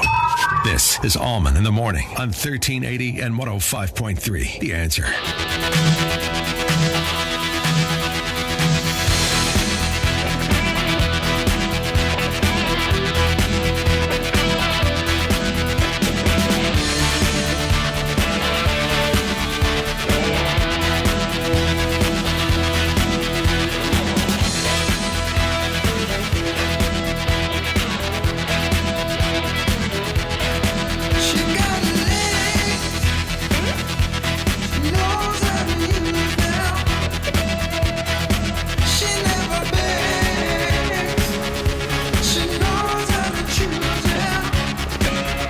Are coming into town, September, I don't know what date it is. I saw it on a bus stop.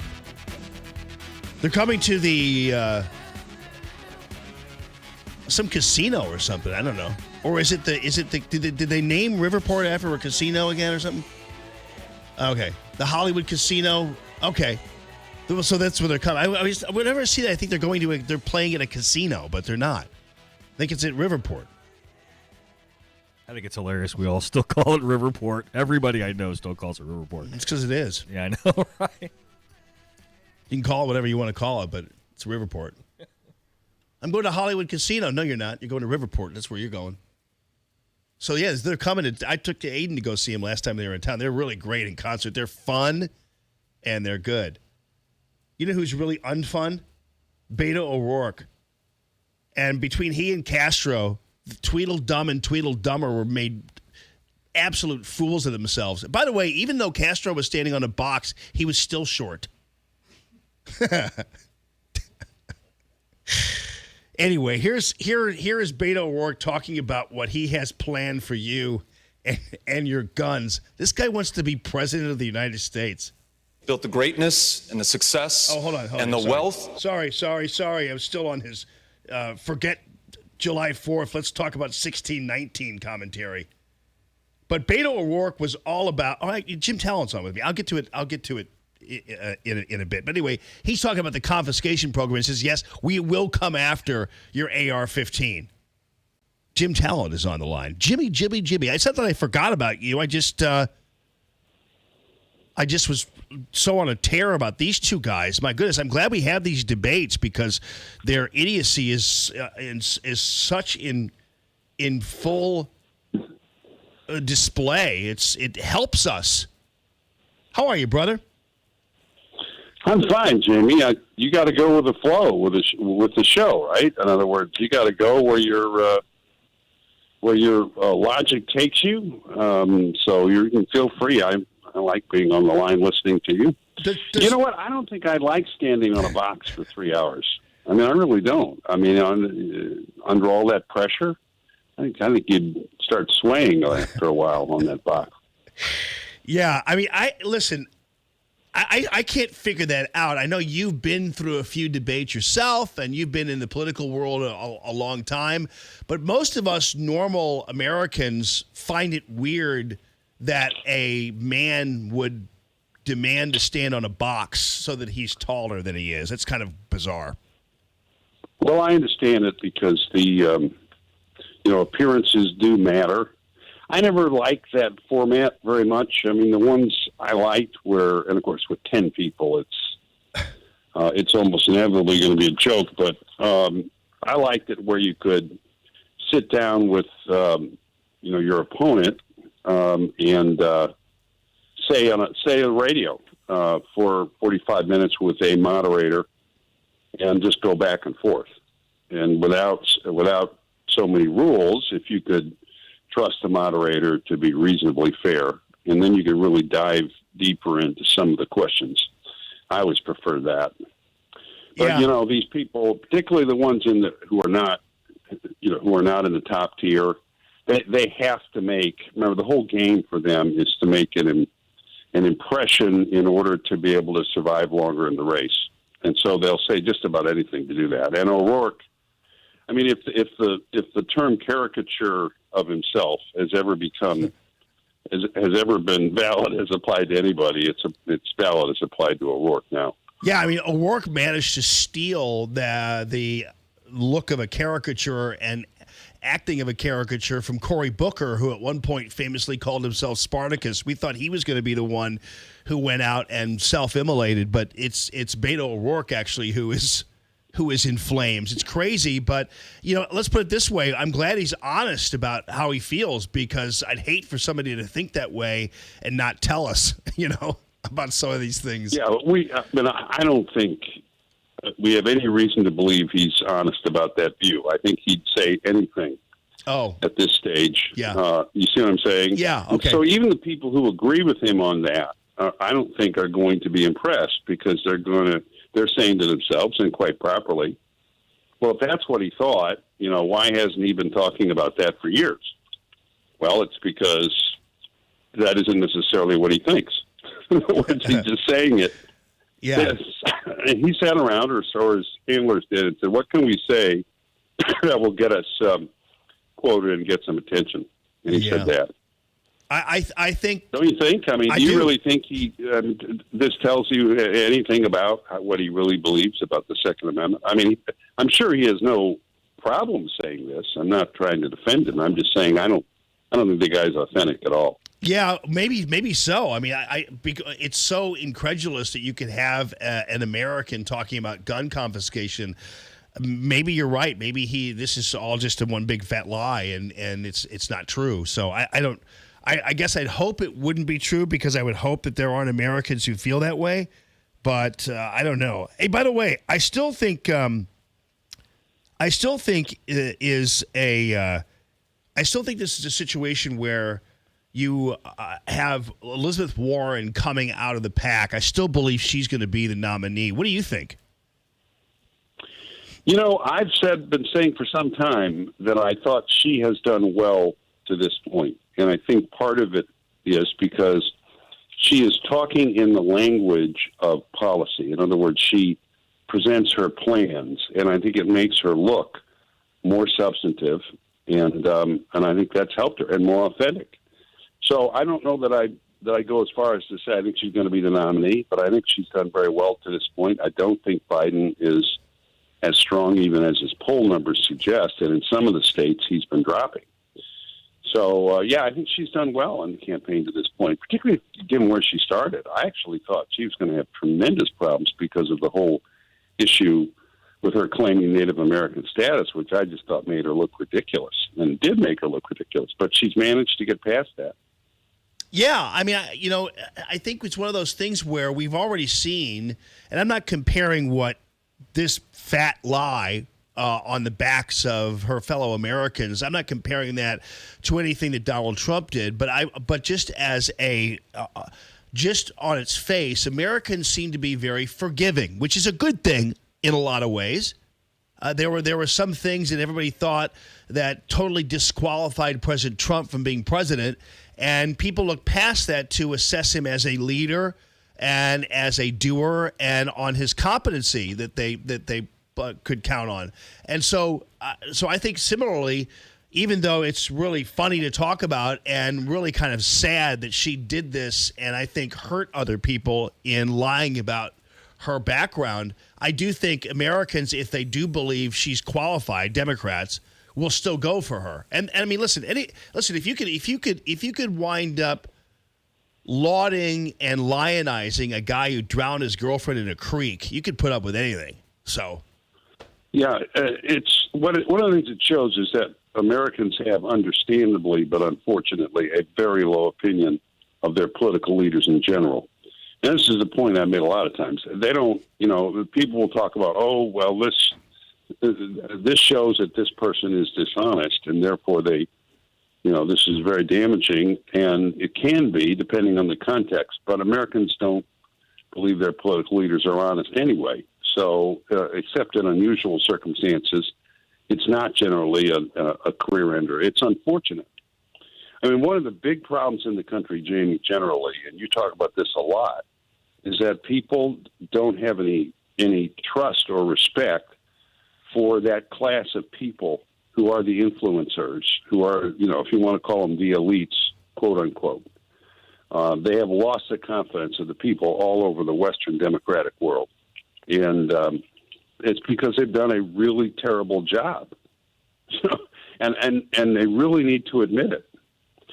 This comes up sometime in the context of various foreign policy discussions that I have in these commissions that I'm in, where, I just say, look, the leaders of the country, and I'm not saying that, they tried, okay, but we failed since the end of the Cold War to supply leadership on a strategic level to explain what it is America's doing in the world and why. And that's a failure on the part of the leadership. It's their responsibility, and they haven't done it. Yeah, and I just, it would be good if people in these networks said, whatever wherever they're coming from in the political spectrum, we've lost the confidence of the people, and there has to be a reason. What they do is they turn around and say the people are dumb. Yeah. No, they're not. Yeah. I mean, they just see a lot of things happening that shouldn't be happening. Some of it is moral. The whole Epstein thing. What are those guys doing flying on that plane? Come on. Yeah. I don't care whether something happened or not, and some of it is policy. So, this is part of the problem. And so when it comes to political leaders, they figure, well, they're pretty cynical about all of them. Yeah, no, I totally agree with that. And so in the end, in terms of how you think this is going to shape up, I mean, are you seeing the polls that are showing all these people beating President Trump? I don't know whether it's me with my head in the sand or what, but first of all, I don't believe these polls. I don't think they're an accurate portrayal of the Electoral College. They might be a portrayal of the popular vote, but you can't do a national poll. To me, is irrelevant unless you're doing a poll state by state where we can see these states and how they may play out in an Electoral College scenario. I don't think national polls are relevant except to simply create news for the news people. Yeah, I think it is far too early to draw any conclusions. I just wouldn't do it. I can point out presidential election cycles to you where at this stage where it looked like you're going to have one outcome and you didn't. We have to wait until there is a nominee and people focus, which they haven't done yet. I think these polls are all very soft now. I think they can change. And it will come down to, because it often does come down to this throughout the nation's history, but particularly now when the country is so evenly divided, it's going to come down to what, about 5% of the voters or less, which candidate they dislike the least. And they haven't made up their mind yet. And they won't until they get nominees and we get an actual campaign. So I agree with you. We don't know. And then, of course, it will be state by state. It won't be national. Yeah, I would. So I just tell people don't react too much one way or the other to all of this. Right. And I guess your thoughts on, I know that you have you've associated with John Bolton before, and obviously President Trump too. What did you make of this parting and of John Bolton's departure? Yeah, I think the issues probably started as the Iran, I was going to say crisis, but the Iran situation unfolded after they had shot down one of the drones, and we were going to do a strike, and then the president called it off at the last meeting. I think he, at that point, began to feel like John had not shaped up the options properly for him. That's my inference looking at it from the outside. And, presidents have to have a national security advisor that they have confidence in. I like John Bolton. I think he's right about most things. And therefore, I'm sorry to see him gone. But I also think that that's a staff job, Jamie. I keep pointing this out to people. That's not a statutory office. It's not like you're the secretary or something. You are the lead staff for national security. It's very important. You have a lot of influence. But basically what you're doing there is you're shaping up a process so the people who are the statutory officers have the opportunity to offer their opinions to the president in an orderly way so the president can make decisions. And the president has to have somebody there that he trusts to do that. My concern, I am concerned about turbulence in the national security establishment. It's been kind of a revolving door. The bigger problem there was the failure to get a new Secretary of Defense appointed for a long time.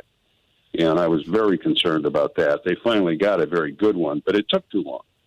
And I do think the president, because of his style, underestimates the importance of a degree of stability, among those officers in the government. Now, he has good ones. Pompeo's very good. And Esper, as new Secretary of Defense, I'm really pleased to see that. And he'll get somebody good to replace John. But if he called me up and asked my opinion, I'd say, let's let everything settle down, for a while here, Mr. President. Just make do with what you got there now, because these are pretty good people. Yeah. Well, and I think, too, one of the things that created a problem, because I do think, and Jimmy Carafano was on earlier in the week about this, and he said, as you do, and as I did, that we kind of like this coupling. It was dynamic. You had two people with two different visions, which is always good to a certain degree, as long as they wind up agreeing and not fighting in front of everybody. But I think what happened was Bolton at one point during the North Korea negotiations, talked of this Libya model, and it kind of freaked Kim Jong-un out because we all know what happened ultimately to Gaddafi. And I think that President Trump was like, dude, why did you say that? Why, I mean, I understand where you're coming from, but why did you say that publicly? I think that might have been one of the turning points. Yeah, well, as I said, without either speaking to both of them at great length, and I have not talked to Bolton, or, having been on the inside, you really don't know. I mean, if you look in terms of policy, they had a disagreement over Afghanistan. I understand where Trump is coming from on Afghanistan.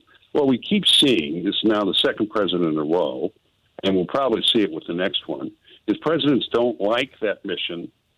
They don't want to be doing it, and I get that, okay? But the problem is that every time you consider abandoning it, the practical implications of doing it keep guiding you back to this option. In other words, maintaining a relatively small footprint in Afghanistan in a combat support role in support of the Afghans is not a great option. But when you actually look at the other ones, it's the best we have available, and presidents don't like that. And they keep demanding better options. Obama did too, and they aren't there. So they get very frustrated. I think that's kind of what happened there. In North Korea, North Korea is really hard, Jamie, because once you let a rogue regime get nuclear weapons and the means to deliver them, there is no good solution. There is no even reasonably unpalatable solution. And Trump is struggling with the results of the failures of his predecessors. And I simply will not criticize him for this. A lot of people do, because this is really hard. What do you do? That's what I say to people who are critical of him. Obama inherited it too, to be fair. And I think Trump's done a lot better than Obama's done, because Trump's gotten the Chinese engaged in this. I feel better about this than I did 2.5 years ago, because I think Beijing cares about this now. And I feel much more comfortable with the idea that Beijing has got this guy on a leash, which I think they do, than the idea that he's out there operating on his own. So North Korea is really hard because they got the weapons. And this is a big reason we need to keep this in mind when we think about Iran, because Iran will be North Korea on steroids if they get nuclear weapons. So anyway, you could go through this area by area and say, well, Bolton's orientation here was right and maybe clashed with the president. I think they agreed probably 90% of the time. And I think the president was sincere when he said, I appreciated his input. All right. But I just feel like you wanted somebody else. All right. Well, Jim Challen, I've gone over time, but I always appreciate and love talking to you. And so I hope you have a great, blessed rest of your week, my friend, and we'll talk to you next week. Will do. All right, buddy. Okay, that's Jim Challen, 844-855-1380. It's calltammy.com, real estate listener line. KXFN, St. Louis, K287BY, St. Louis. You know what the price of gas is right now? Doesn't matter how many dollars and who cares cents. Get the Easy Pay card at Circle K and save 30 cents a gallon on your first 100 gallons. Then save 6 cents a gallon on every fill-up after that. Sign up in store and visit CircleK.com/EasyPay for more details. Hey homebuyer, this is Tammy with Tammy Mitchell Hines & Company Real Estate. Let's face it, life is busy. Who has hours to sift through homes on the internet? Leave that to us. We are your personal real estate experts. We can let you know as soon as a house hits the market that would be perfect for you. I've been selling houses for over 23 years, and helping buyers find the perfect home is so exciting. Let us help you move today. Go to calltammy.com. That's calltammy.com. There's a place for you at St. Matthew in Belleville. 9 a.m. is our blended service with a 70-voice sanctuary choir and orchestra. Our contemporary service is at 11 a.m. led by our praise band. Make St. Matt's a great start to your week. I'm Scott Ferguson, Director of Outreach, and I can't wait to see you Sunday. For more information, visit us at stmatthewumc.org.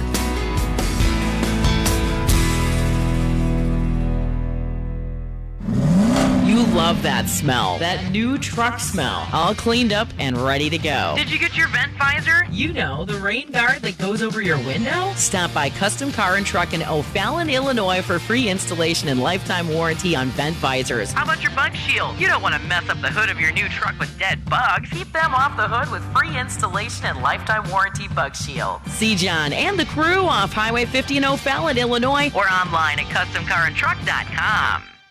Hi, this is Jess with Razorback Armory in Des Peres. I would like to take a moment to thank all of our Answer listeners for their continued patronage and support over the last 4 years. I know there are many choices out there for you to spend your hard-earned dollars. I definitely appreciate you choosing to shop local with Razorback Armory as your go-to shop for firearms, silencers, ammo, and accessories. Thanks again, and I look forward to seeing you soon at Razorback Armory, located just east of 270 on Manchester Road in Des Peres and online at RazorbackArmory.com. If you want to be successful in business, surround yourself with good people. If you want to be a successful contractor, then you've got to team up with the right supplier. Rick Pogue here. Arrowhead Building Supply understands the minute your day starts, time is money. With our exclusive 315 service platform, we offer 3-hour delivery to your job site or 15-minute pickup on anything in stock, be it siding, roofing, decks, windows, doors, gutters, or even stone. By the way, you will talk to a real person when you call Arrowhead. No voicemail. Call or stop by the location near you and let us help you grow your business today. Arrowhead Building Supply. Allman here for a longtime Common Sense Radio supporter, Matthew Mitchell, the Matthew Mitchell Allstate Agency, 855-QUOTE-ME. Low premiums and low deductibles on your home, auto, and life, and I have all three of those policies with my good friend Matthew. Also, he's got some great deals for the young driver. You know how expensive it can be to insure them. He's got low premiums and low deductibles, even for your young drivers. 855-QUOTE-ME, 855-QUOTE-ME. Larry Elder, tonight at 5. Now, back to Allman in the morning on 1380 and 105.3. The Answer.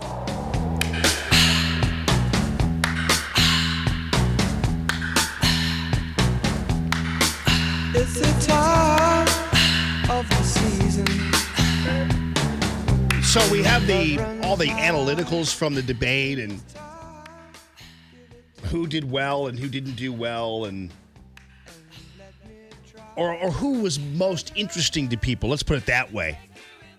And it turns out that Yang, Warren, Mayor Pete, and Beto were the most kind of hashtagged and the new Twitter followers. They got more new Twitter followers than anybody else. And so, but it still turns out that Yang, Mayor Pete, Castro, and Beto both grew the most out of the debate. Pretty shocking, to tell you the truth. We'll talk about that on the other side. News this hour from townhall.com. I'm Rich Thomason. The latest Democratic presidential candidates debate. Correspondent Julie Pace says last night's ABC News showdown in Houston was a first. This was the first time that we got an opportunity to see 10 Democratic presidential candidates all on one stage in one night for a debate. And what this debate really did is it clarified that there is a trio of candidates that are at the top of this field: Joe Biden, Elizabeth Warren, and Bernie Sanders. And President Trump seems to agree. He says he expects to face either Biden, Sanders, or Warren in next year's election. Whoever he faces, the president says he can't wait to meet on the debate stage when his record is challenged. They'll say African-American unemployment is the lowest it's ever been. And just leave the stage. Say thank you very much. Good luck. But another good one is that African-American and Hispanic American poverty rates have also reached the all-time, in our history, record lows. I mean, how do you lose this debate? Mr. Trump addressing a Republican legislative retreat in Baltimore. Auto purchases, along with healthy online sales, fueling a rise in retail sales. The Commerce Department says retail sales increased 0.4% last month, down from a 0.8% hike in July. The modest slowdown follows signs that consumer confidence has slipped a bit as the U.S.-China trade war has intensified. U.S. businesses have cut back on their investment and expansion plans amid the trade war's uncertainty, and exports have declined. That has left consumers as a key source of growth. Correspondent Jeremy House. Just what the hurricane-battered Bahamas does not need, forecasters say the islands could be slammed by another storm this coming weekend. Wall Street, Dow futures up 89 points, S&P futures 7 points higher. More on these stories at townhall.com. Stuck in traffic? We've got the answer on 1380 and 105.3. The Answer. 3 left lanes still blocked on 44 westbound at Shrewsbury. Traffic just getting through in the right lane. The backup starts at Arsenal. We can see it from the jam cam at Shrewsbury. And an overturned semi, still a big issue on 5570. Now, westbound has the left lane blocked before Route 157. Traffic getting through in the right lane and right shoulder. And that one backs up from US 40.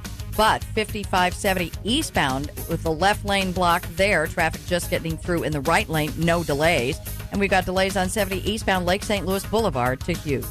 That's traffic. I'm Bonnie Green. On 1380 and 105.3 The Answer, online at theanswerstl.com. 1380 The Answer. Weather.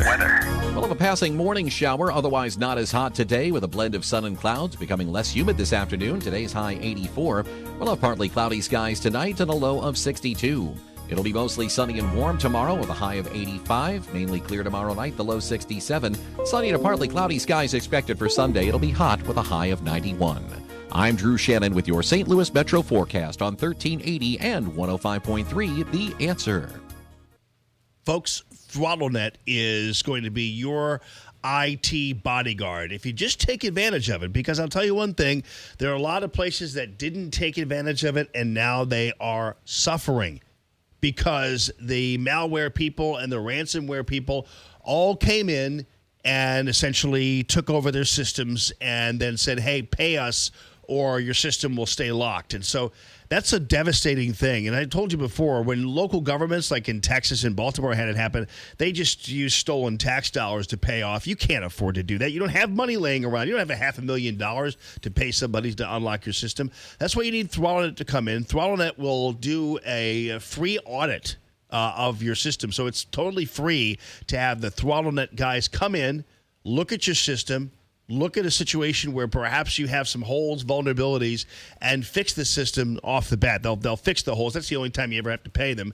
And then, of course, they monitor everything for 24/7. They have the industry's, at least locally, the only 24/7 help desk that around, and that's a no-brainer anyway, because if something happens at 2 in the morning, you need somebody so that you can get back to work and back up and running by the next morning, because time is money for you. And ThrottleNet will be there for you at all levels. Check it out on the web at throttlenet.com. That's throttlenet.com. You know what the price of gas is right now? Doesn't matter how many dollars and who cares cents. Get the Easy Pay card at Circle K and save 30 cents a gallon on your first 100 gallons. Then save 6 cents a gallon on every fill-up after that. Sign up in store and visit CircleK.com/EasyPay for more details. I'm Lou Dobbs. 100 CEOs support new background checks, and D.C.'s commuter newspaper closes down. Those stories next. I'm Bobby Richards with today's 1-Minute Money Report. The New York Times recently reported on an unusual way Americans are making money. They found over 10,000 people who broke the golden rule of investing and became millionaires. The stories included people from all walks of life, including writers, professional bowlers, and blues guitarists, even a set of grandparents. We broke the golden rule of investing and turned $16,000 into $2 million. And here's one person who agrees with what they're doing, Warren Buffett. He says blindly following Wall Street's golden rule is just protection against ignorance. And Alexander Green, perhaps the top stock picker in America, told his 140,000 followers that if they break this rule, they can retire on just one investment. His video immediately went viral. You can view it for yourself at onestockretirement.com and decide if you should break the golden rule too. Again, that's onestockretirement.com. If your retirement isn't what you want it to be, go see what 10,000 people have already used to become millionaires. Paid for by Oxford Club.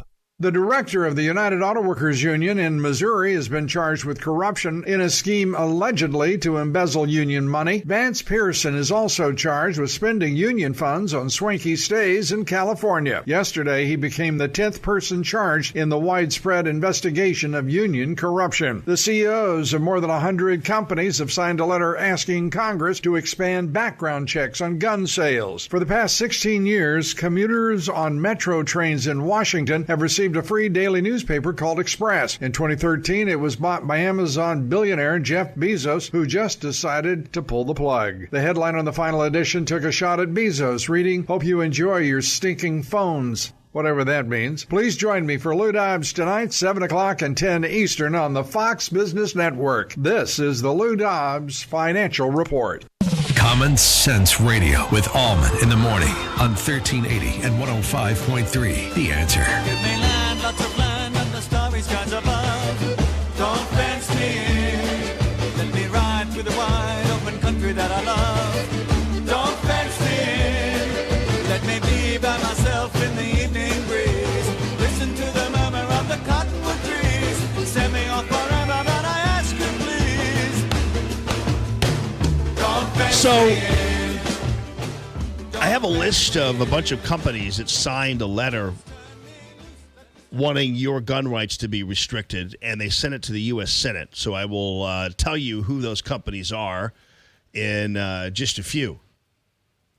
In the meantime, back to the Castro-Biden deal. So who was right? I actually thought Castro was correct, but I thought that he was a punk about dealing with Biden. Obviously, I've ridden Biden like a rented mule about his lapses, but for Box Boy to take that kind of shot at him about that seemed to be, in fact, even gratuitous is really, in my opinion, the wrong way to go. And this thing just took a crap on me here. Hang on, I had it up, and then it started. I got the little virus notification, whatever. I thought Apple didn't have viruses, but I guess they do. I was on the Mediaite page, and it just clicked over into a virus. I thought, well, it wasn't really a virus. It was like one of these, notification things. But anyway, Jonathan Karl decided he was going to find out who was right. I thought that Castro was right, but went about it the wrong way. Even though, who am I to defend Biden and some of his idiocies? But I like Biden better than I like Castro, that's for sure. Because those two twin brothers, boy, they must have been two obnoxious little boys, don't you think? When they were like in high school, they must have been insufferable. I think. Anyway, Jonathan Karl decided to look into okay, so was Castro right about Joe Biden having said something that he claimed he didn't say? Or whatever? Here's Jonathan Karl doing the... Ever since I was now we're going to get a commercial. Goodness gracious. Well, this kind of just came over the transom, so normally I would have this already ready to go for you. What is this for? Let me see. Am I interested in buying this? Oh, GoDaddy. I already have it. Thank you. Here you go. Right to our chief White House correspondent, Jonathan Karl. An exciting night for politics and so many moments, John. Tom, and I want to look at that moment, that incredible moment where Julian Castro seemed to be playing the age card on Joe Biden, saying that he had forgotten what he had just said 2 minutes earlier on the Medicare for All issue. I looked back at the transcript here, and it looks to me like Julian Castro was just flatly wrong. The question was whether or not somebody would have to buy into Medicare under his plan if they couldn't afford it, or whether or not they would automatically be enrolled. And here's what Biden said less than 2 minutes earlier. You'll be able to buy in. Anyone who can't afford gets automatically enrolled in the Medicare-typed option. Anyone who can't afford it gets automatically enrolled. It seemed to me that Biden was right and that Julian Castro mischaracterized what he had said. Jonathan Karl with that transcript. Wow. So, not only was, what did I call him? Oh, okay. Not only was Julian Castro a little punk standing on a box because he's too short, but he was also wrong when he took a gratuitous shot at Joe Biden and his age and memory and all that kind of thing. Again, I'm not beyond gratuitous shots, you know what I'm saying, just for entertainment purposes, but I'm not standing up there on a debate stage. And not only am I dishonest because I'm a short guy standing on a box pretending I'm not a short guy, and although Steve Church told me that sometimes the directors of these shows want that so they don't have to pan and tilt. Either way, if I'm Julian Castro, I want to be who I am. And so not only is – I think Klobuchar was standing on a box too because she's a tiny little lady. But anyway, as you can see from the side there. But not only was he inauthentic on a number of different levels, but he was also wrong. So taking a gratuitous shot is one thing if the shot is earned, but if it's not, it just becomes a gratuitous shot, and that becomes a real problem for a guy who wants to be president of the United States. Now, this isn't gratuitous, though.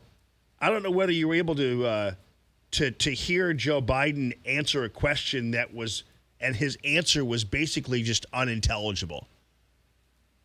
I mean, Julian Castro might have been on to something regarding Joe Biden's brain, but that wasn't it. So here's a question that was put to Joe Biden, and here's how he answered it last night. Take it away, Chicky Poo. In a conversation about how to deal with segregation in schools back in 1975, you told a reporter, "I don't feel responsible for the sins of my father and grandfather. I feel responsible for what the situation is today, for the sins of my own generation, and I'll be damned if I feel responsible to pay for what happened 300 years ago." It seems like everything was about race. I mean, it's unbelievable. And Jorge Ramos screwed up. He was completely dishonest.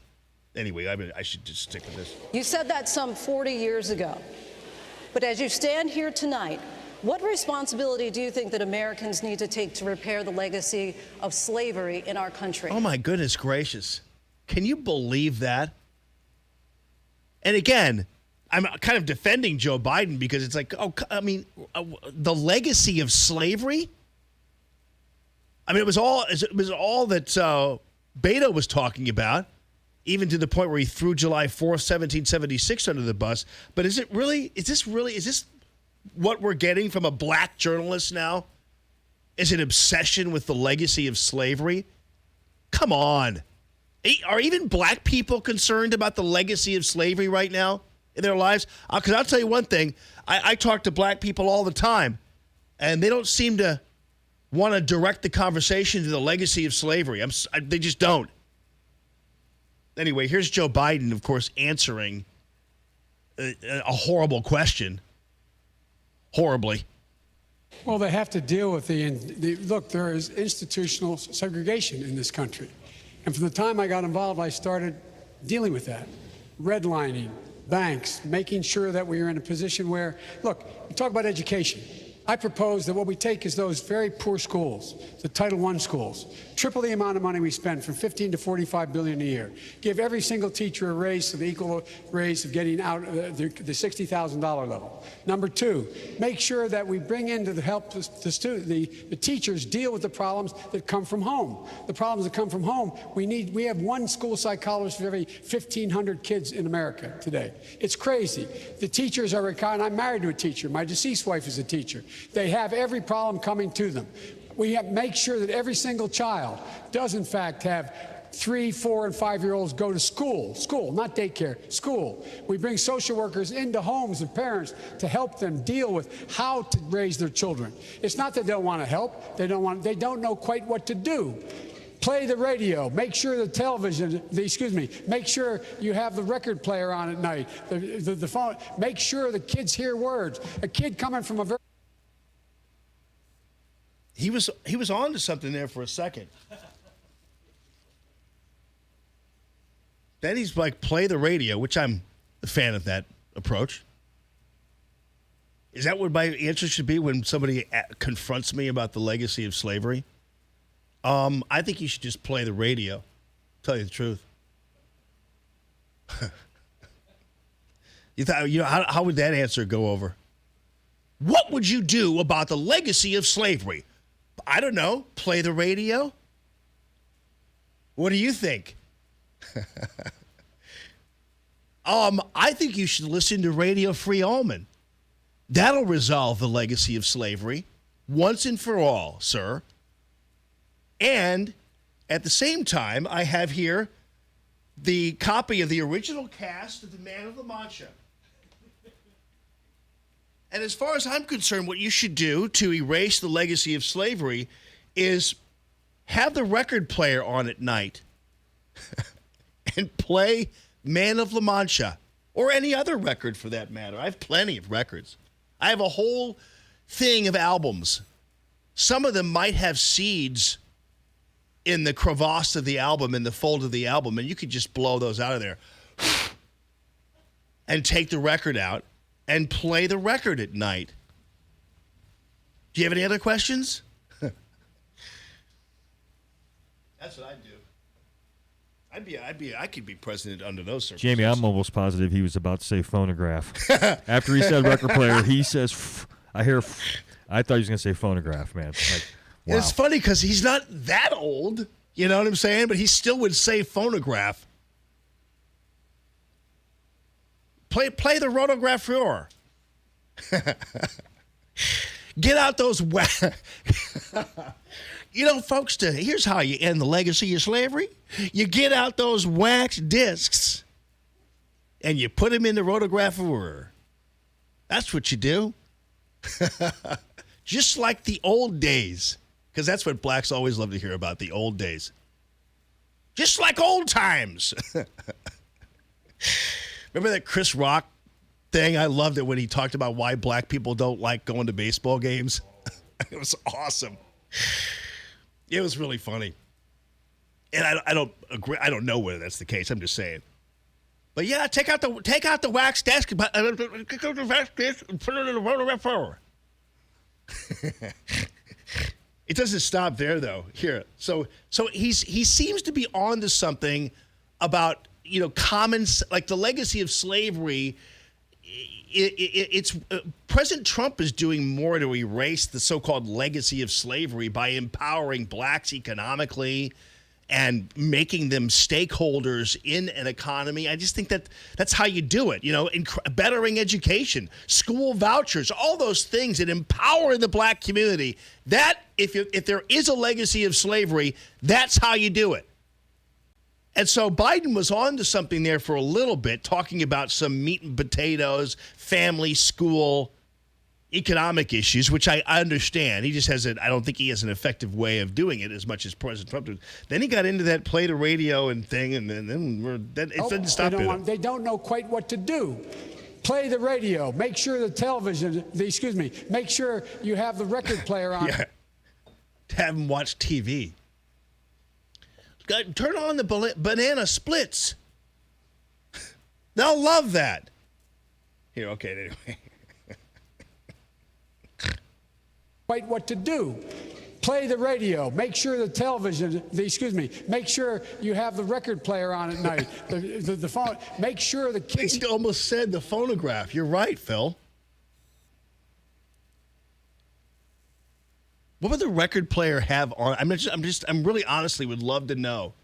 And nobody, it's funny because Biden never gets any tough questions asked or any questions asked about him that have any incisiveness or demand any precision from him. Like if I were a reporter, I'd say, what would you play on the record player for black children to erase the legacy of slavery? Like what would you play? That's what I want to know. What would you play on the record player to erase slavery, Mr. Biden? But people watch him do this and then they just move on. Doesn't stop words. A kid coming from a very poor school, or a very poor background, will hear 4 million words fewer spoken by the time they get there. There's so much. No, I'm going to go like the rest of them do, twice over, okay? Because here's the deal. The deal is that we've got this a little backwards. And by the way, in Venezuela, we should be allowing people to come here from Venezuela. I know Maduro. I've confronted Maduro. Number two, you talk about the need to do something in Latin America. I'm the guy that came up with $740 million. Yeah. That'll erase the legacy of slavery. Replace blacks with Venezuelans. Good idea, Joe.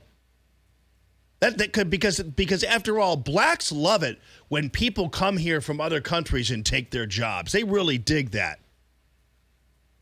Republicans and Democrats who have been facilitating that over the past 25 years are now paying for it for sure. But yeah, that's the ticket there. Just boat a bunch of foreigners over to the country so they could just start living here. Tell that to the person in North St. Louis with their windows broken and the kids barely have anything for breakfast. What they think about us inviting Venezuelans to come here. These guys don't get it, I'm telling you. 844-855-1380. The calltammy.com real estate listener line. Call the show at 844-855-1380 and interact with Jamie on the calltammy.com listener line. That's 844-855-1380. More Allman in the Morning next on 1380 and 105.3. The Answer. Stuck in traffic? We've got the answer on 1380 and 105.3. The Answer.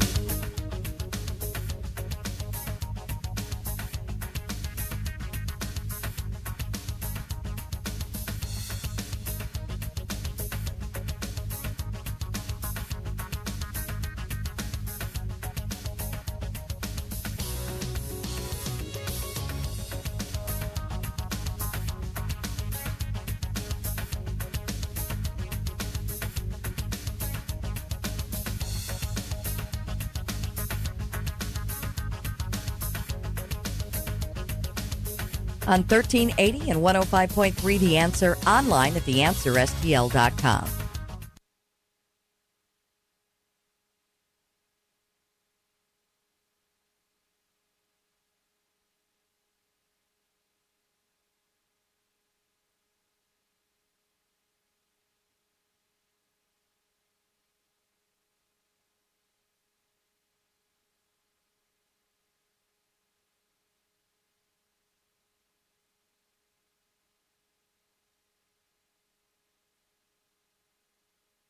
You know what the price of gas is right now? Doesn't matter how many dollars and who cares cents. Get the Easy Pay card at Circle K and save 30 cents a gallon on your first 100 gallons. Then save 6 cents a gallon on every fill-up after that. Sign up in store and visit CircleK.com/EasyPay for more details. This is Hugh Hewitt for townhall.com. Protests have continued in Hong Kong, even as the territory's chief executive, Carrie Lam, formally withdrew from consideration the bill that would have allowed residents of Hong Kong to be extradited to China for criminal trial. Yet, just a day earlier, China's President Xi reiterated his call, as the Wall Street Journal reported, for a determined fight to overcome any risk or challenge that endangers Communist Party leadership or harms China's sovereignty and security. So, who to believe? What should we expect from Beijing regarding Hong Kong? The only certainty is that the People's Republic of China is playing the proverbial long game. In response, we need a long-haul policy of containment and coexistence, speaking firmly but without provocation. Beijing is developing another 100-year strategy. Our response will require doing more than words. It will require ships and submarines, missiles and planes, and a cyber and a space force. Is the United States really serious? Xi is watching what we build, not what we say. Publicpolicy.pepperdine.edu. Hi, this is Robert Very of 4 Home Remodeling. It's your turn this year to host your family for Thanksgiving. You can't wait to see your Aunt Jane and Uncle Bob. Mom and Dad are coming too, but you still haven't started that kitchen remodel you've talked about for years. Well, guess what? There's still time. Call me, Robert Very of 4 Home Remodeling. We specialize in kitchens and baths, but more importantly, we specialize in you. Call me on my personal number, 314-477-6476. That's 477-6476. After severe storms roll through the area and you're left to deal with the damage, call Arrowhead Building Supply for the professional help you need. High winds and large hail can wreak havoc on a home's exterior very quickly, so never neglect or underestimate the possible damage left behind. Arrowhead is the preferred supplier to hundreds of quality contractor professionals who will treat your home just like their own. Don't leave your home's protection to just anyone. Our contractor customers are also our friends and partners. When severe weather hits, call Arrowhead Building Supply for relief. ArrowheadBuildingSupply.com. Hey, Michael's Flooring Outlet is back supporting Allman in the Morning. Love this guy and love what they do for you. 4 locations throughout the St. Louis area. Check it out at michaelsflooringoutlet.com. The best installers you're going to find anywhere. The highest quality flooring products you're going to find anywhere. And if you want to test it out, go to Google and just Google Michael's Flooring Outlet reviews. And you're going to see top-notch 5-star ratings almost all across the board. michaelsflooringoutlet.com. Hey, don't just listen to Allman in the Morning. See the show at theanswerstl.com. Now, more Allman in the Morning on 1380 and 105.3. The Answer.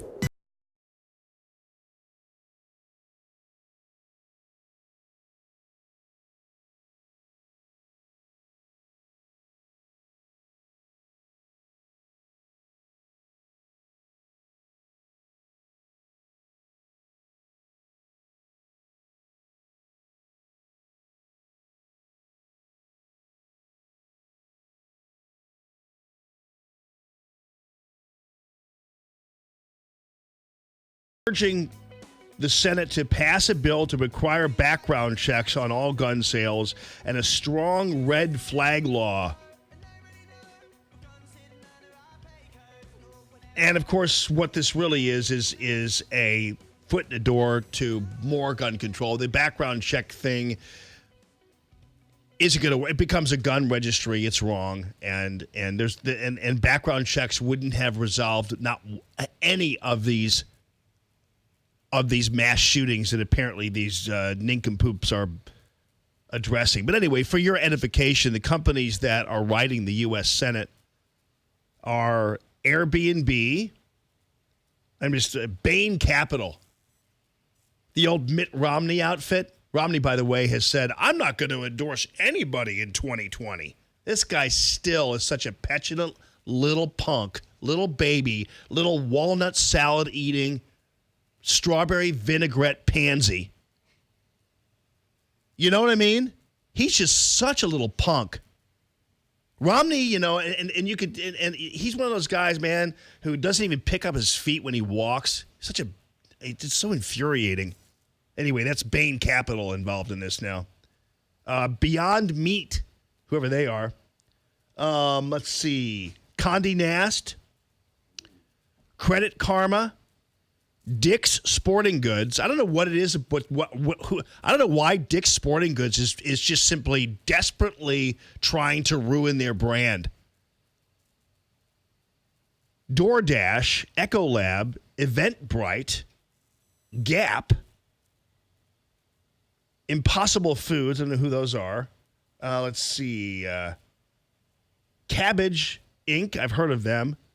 Levi's, the Levi Strauss Company. What are you doing?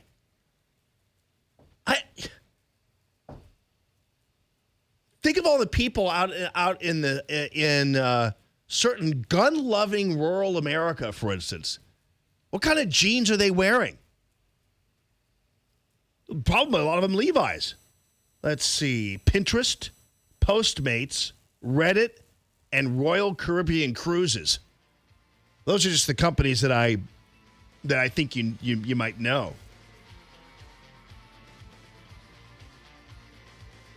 What are they getting involved in all this for? And some of them inexplicably so, especially Levi's and Dick's Sporting Goods.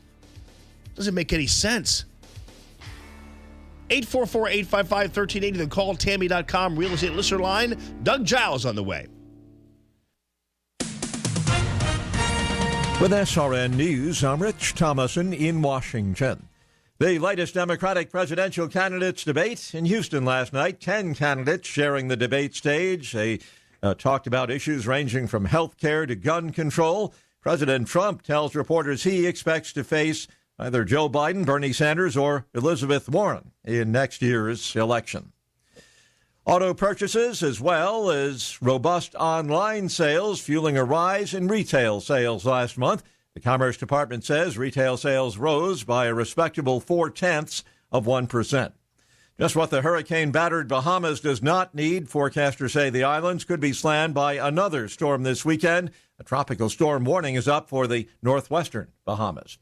On Wall Street this morning, stocks have just opened higher. In the moments after the opening bell, the Dow up 57 points. This is SRN News. Stuck in traffic? We've got the answer on 1380 and 105.3. The Answer. We're accident-free, but now we've got some police activity. 5570 eastbound, a left lane block before Route 157. That's where we had that big rollover semi before. 270 northbound slows, Big Bend to Manchester. 44 eastbound Highway Drive to 270. You'll see a backup construction. 6440 eastbound Lindbergh to Big Bend slow. And westbound it's Hampton to Feed Station Road, a little bit tight. 70 eastbound Blanchette Bridge to St. Charles Rock Road. That is slow as well. And 170 southbound Brentwood Boulevard to 6442. And that's traffic. I'm Bonnie Green on 1380 and 105.3 The Answer, online at theanswerstl.com. The Answer. Weather. Well, of a passing morning shower, otherwise not as hot today, with a blend of sun and clouds, becoming less humid this afternoon. Today's high 84. We'll have partly cloudy skies tonight and a low of 62. It'll be mostly sunny and warm tomorrow with a high of 85. Mainly clear tomorrow night, the low 67. Sunny to partly cloudy skies expected for Sunday. It'll be hot with a high of 91. I'm Drew Shannon with your St. Louis Metro forecast on 1380 and 105.3. The Answer. You know what today is? It's the day you stop paying full price for gas. Get the Easy Pay card at Circle K and save 30 cents a gallon on your first 100 gallons. And save 6 cents a gallon on every fill-up after that. Sign up in store and visit CircleK.com for more details. Dennis Prager sees nothing but drama from the left. Hysteria. Everything on the left is hysteria because they're children. If you don't understand that there's an infantilization of the human being that is endemic to leftism, it's an immaturity. Can you name a single subject they talk about that does not involve their being hysterical? The Dennis Prager Show. Weekday mornings at 11 on 1380 and 105.3. The Answer. News, opinion, insight. Hey neighbor, this is Tammy with Tammy Mitchell Hines & Company Real Estate. We sell a house every 30 hours. We list it, we sell it, and you get to move on to your next adventure. Let's face it, life is busy, and who has hours to wait for strangers to show up so you can show them your home? Not to mention the tons of legal paperwork to sift through. I have been selling homes for over 23 years. Let us help you move today. Go to calltammy.com. That's calltammy.com. You've had your new truck for a few weeks now. Looks good. But now you're realizing running boards would make your ride look great. Since you're gonna buy a boat, you need a hitch. Oh, and what about a floor liner? Let's keep it looking nice. Stop by Custom Car and Truck in O'Fallon, Illinois. Selling top brands for trucks like bug shields, step bars, and bed liners for over 20 years. See John and the crew off Highway 50 in O'Fallon, Illinois, or online at CustomCarAndTruck.com. Now with free installation and a lifetime warranty on vent visors and bug shields. Listen to Allman in the Morning with Alexa. Wake up and say, Alexa, play The Answer St. Louis. Now, back to Allman in the Morning on 1380 and 105.3. The Answer.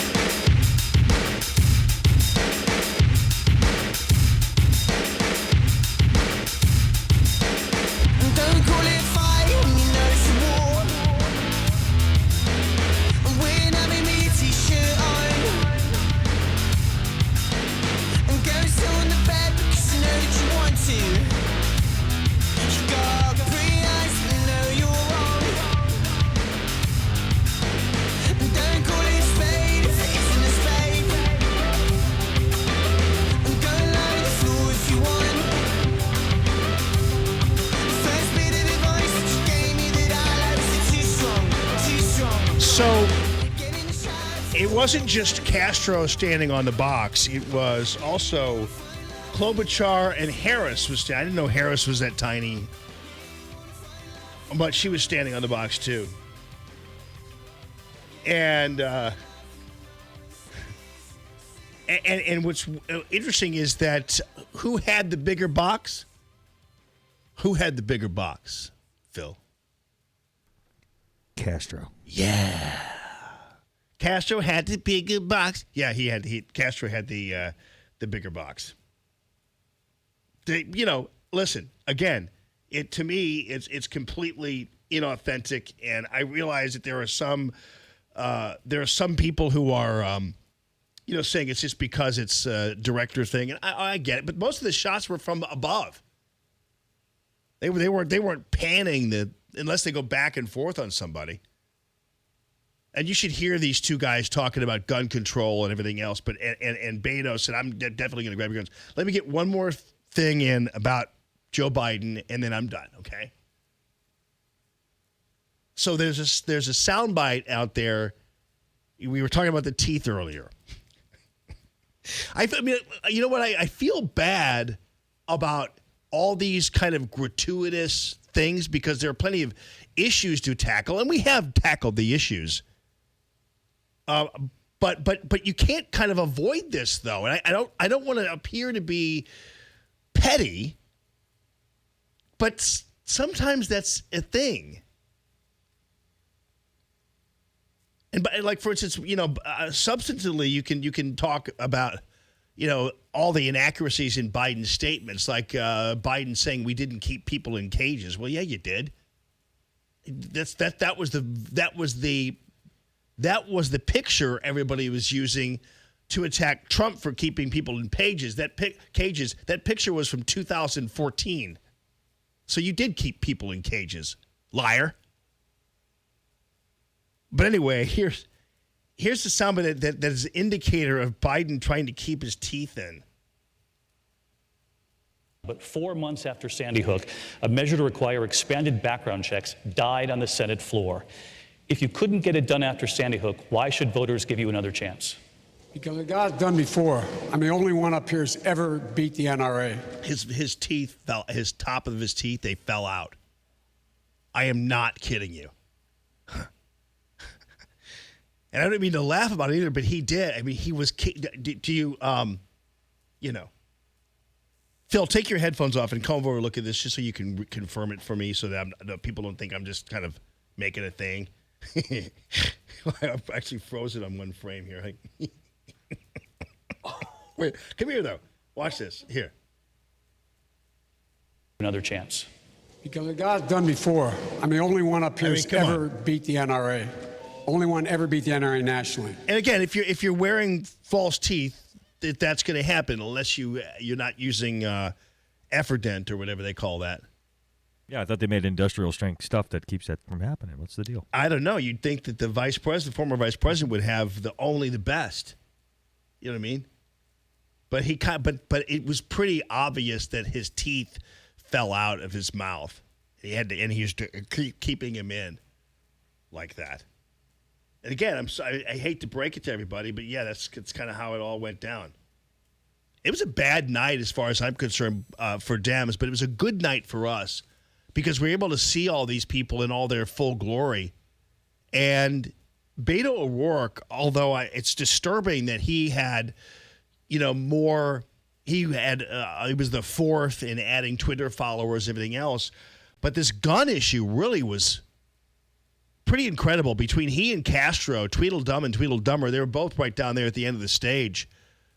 Here he is talking about the AR-15 issue. I do want to come to Congressman O'Rourke because I know this is personal to you.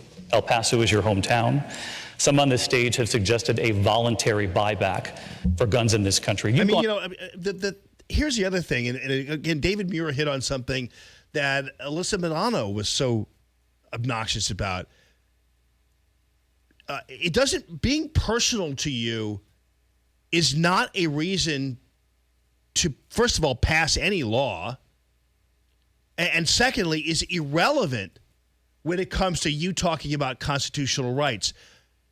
Nobody cares if it's personal to you. Alyssa Milano, nobody cares if you have panic attacks in the morning because you want the government to protect your kids because apparently you can't. Nobody cares about your personal things. And how you wake up in the morning with panic attacks and everything, and you're so flustered. Too damn bad. Take a Xanax. But don't bother my Second Amendment. In fact, it'd be a lot cheaper to push a bunch of Xanax down your throat than it would be to try and confiscate everybody's guns. That's for sure. But whatever the case, and so David Muir starts this question out with Beto O'Rourke, like, this is personal to you. El Paso's his hometown, so the hell what?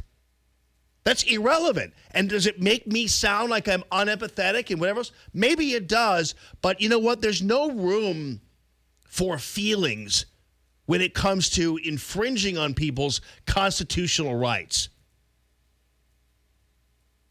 And there are people like nowadays who have the same attitude when it comes to people's statements, their verbal statements about things. And so people's First Amendment rights are pinched because there are people who feel a certain way about something or feel a certain thing that you say or feel a way about something that comes out of your mouth, and it makes them feel bad and feel triggered or whatever. And it's like, too damn bad. That's your problem, not my problem. And it certainly isn't anybody else's problem that has to suffer because you've decided that you're going to infringe on the rights of people to speak because you don't like what they have to say.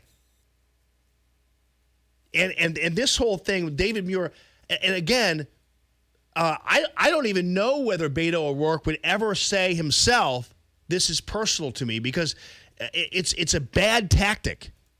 But it's no surprise that the news media takes that tactic, because they are all a bunch of left-wingers who operate their entire lives based on how they feel. And how they feel is all that matters. Your rights don't matter. How they feel matters.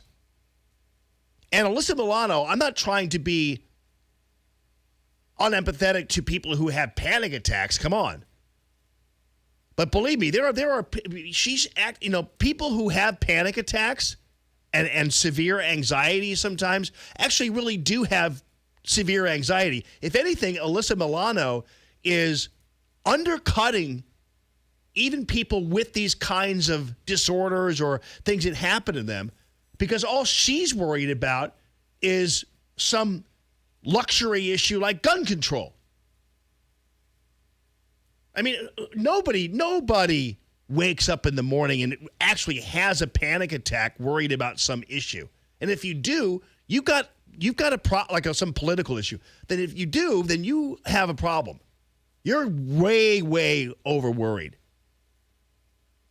Having panic attacks because of your sudden fear of dread or of your finances or that kind of thing. I don't know what triggers panic attacks, but stress.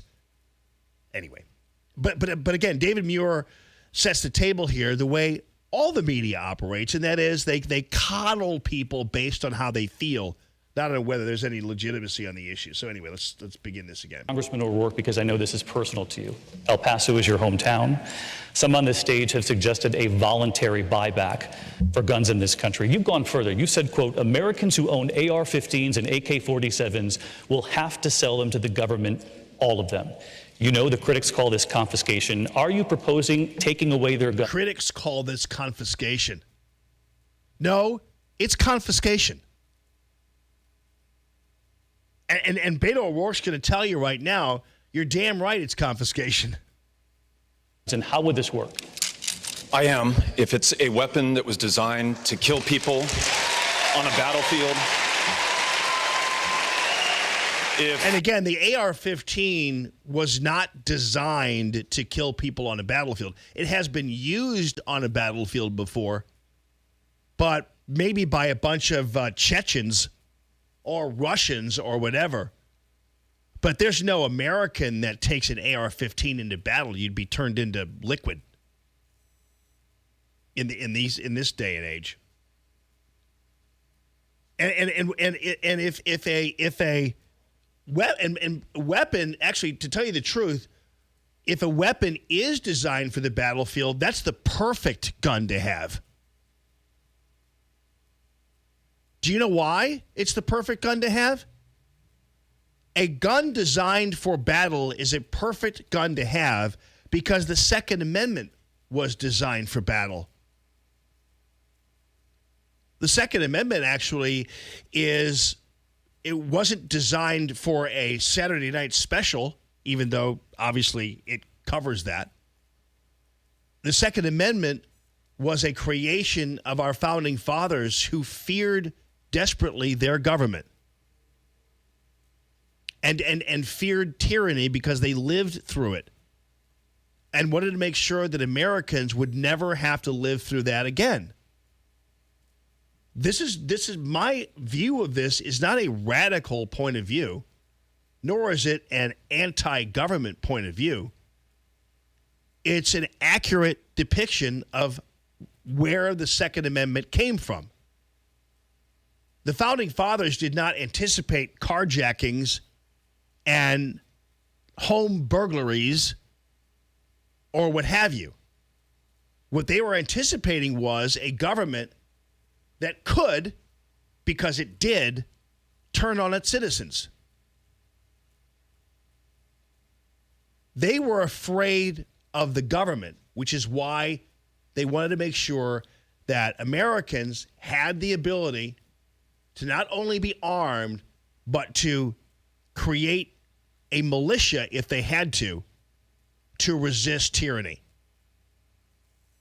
So the fact of the matter is, if there's any weapon that more perfectly reflects the sentiment and the foundational principles of the Second Amendment, it's one that is designed for battle. And so to me, I do have one, but to me, having a weapon designed for battle lives up to the spirit of the Second Amendment more than even having a .38. But these guys, they don't understand this. They don't get this. This little spoiled, rotten brat, this ate-up old former hippie, doesn't have any concept of what this is all about. This un-American congressman from Texas. And the reason I say that is because of his depiction is what I thought was the most diabolical thing to come out of his mouth, which was that the creation of our country should not be traced back to July 4th, 1776, but to 1619 when slave boats arrived. That's a twisted ass, unpatriotic, un-American dude right there. And I'll get to that later, but I did play it a couple times already this morning. So when you have people bring to you, and I'm trying to help you help yourself in some debate with a family member or some debate with the guy in the next cubicle who's always sending you emails without any comment, just links, that kind of stuff. And that's one of the things that people have to realize about the Second Amendment and about the argument by the anti-gun nuts about these weapons designed for a battlefield thing. You need to be able to tell them, and I'll say it again, then I'll be done. You need to tell them that weapons designed for battle are the perfect weapons in the spirit of the Second Amendment, because the Second Amendment was designed for battle, potential battle. Let him keep babbling on here.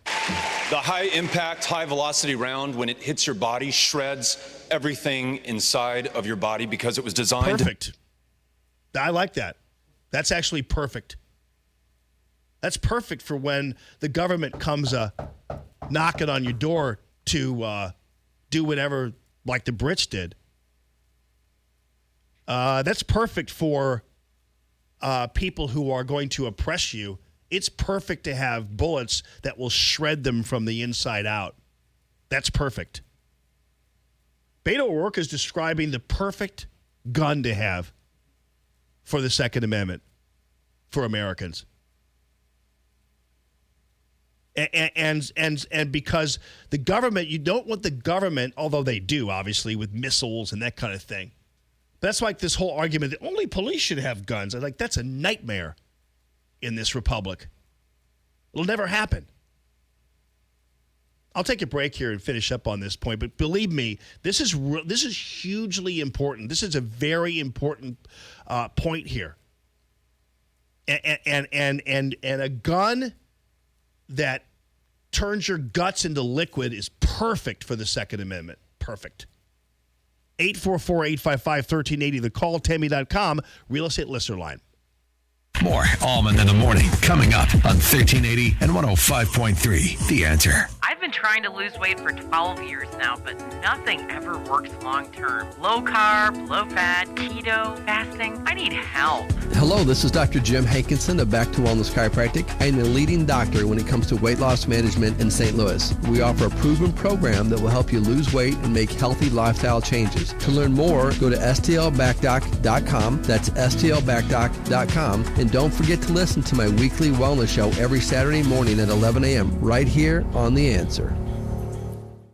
Interested in purchasing a silencer? Stop by and talk to the pros at Razorback Armory, the region's only full-service, silver-level silencer shop dealer. With our state-of-the-art all-digital process, we will be with you every step of the way. For your account setup, fingerprints, photographs, and federal forms. All are done promptly and professionally in shop while you wait. Stop in and check out our vast selection of silencers and other NFA items at Razorback Armory, located just east of 270 on Manchester Road in Des Peres, and online at RazorbackArmory.com. All right, folks. I'll tell you what. Darren in Rhino Shield, thank you so much for all of your support of the Allman in the Morning show. And, folks, thank you for giving Darren a call and saying, hey, I heard you on Jamie Allman's show, which is fantastic because Darren is getting a lot of play out of his appearance on the Allman in the Morning show and Radio Free Allman, and rightly so. He's got a really great product and a really great business model. He's got a bunch of great people working for him. He takes really great care of them, and they get the job done on time and beautifully. All you have to do is go to 877-25rhino.com, and you'll see the pictures of what the Rhino Shield product looks like. And you'll see it looks like a paint job. It's a ceramic coating, but it obviously 3 times harder than paint. But it is shiny. It always looks like a fresh coat of paint. Not too shiny, you know what I mean, but it's got a reasonable shimmer to it that looks like a fresh coat of paint. It is 100% waterproof. It is 90% UV ray deflective, which has some great insulation qualities for you there. And it is coming with a 25-year transferable warranty. That's confidence right there, but it's also great for you when it comes time for selling your home.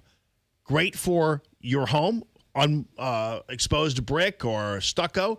Great for your business because it's really easy and it's creates a maintenance-free environment.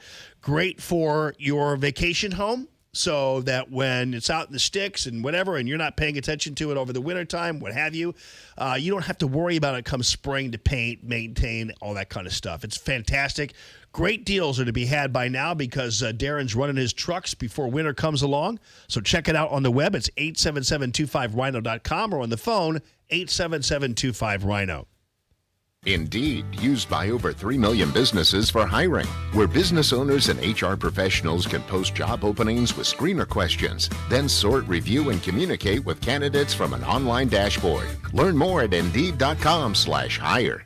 Hi, this is Dr. Badan. Join me on Need, Want, Love, Wellness. Saturday mornings at 8 a.m. We're going to be talking about your health, things to get you from awareness into action and how to change your life in a way that's never been discussed before so that you can then figure out exactly what's going on for you to best suit your lifestyle to get you back to doing the things that you need to do, want to do, and love to do within your life. So join me, Dr. Badan, on Need, Want, Love, Wellness, Saturday mornings at 8 a.m. on 1380 and 105.3 The Answer. Are you unhappily single? Does your marriage or relationship feel hard? I get a lot of emails from readers who are struggling in their marriage or relationship. Unfortunately, the help an individual or couple needs can rarely be answered in a series of emails. For this reason, I offer relationship coaching for those who are struggling to find love and for couples whose marriage or relationship feels stuck in a negative cycle. Go to SuzanneBanker.com and sign up today for a coaching session with me and learn the tools you need to find love and sustain it. It's so much easier than you think. That's SuzanneBanker.com. In the midst of all the uncertainty around us, we all need a refuge, a place to call home. Come home to St. Matthew in Belleville. 9 a.m. is our blended service with a 70-voice sanctuary choir and orchestra. Our contemporary service is at 11 a.m. led by our praise band. Make St. Matt's a great start to your week. I'm Scott Ferguson, Director of Outreach, and I can't wait to see you Sunday. For more information, visit us at stmatthewumc.org. KXFN St. Louis, K287BY St. Louis. Arc Midnight with John B. Wells. We can't describe the show. You just need to listen. Sunday morning at midnight. Now, back to Allman in the morning on 1380 and 105.3. The Answer.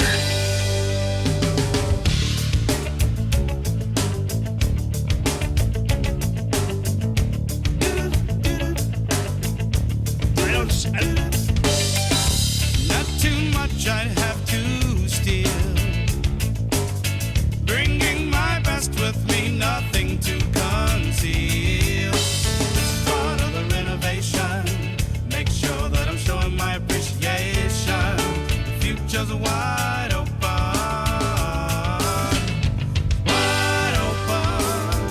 Wide open. She brings me a little bit closer.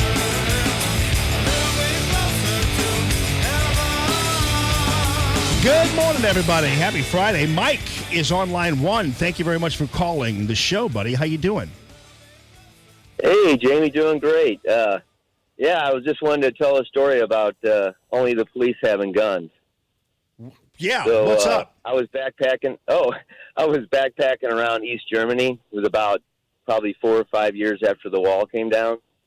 And I met a girl there named Petra, and I wound up staying with her for a couple of weeks. And I was, picking her brain. I said, how did all this happen? How did the Russians take over and control everything? And she said, well, basically, she said that it wasn't the Russians that were oppressing everybody. It was German. It used to be the German police, and then they Stasi. And she said that the Russians came in and they said, okay, here's the deal.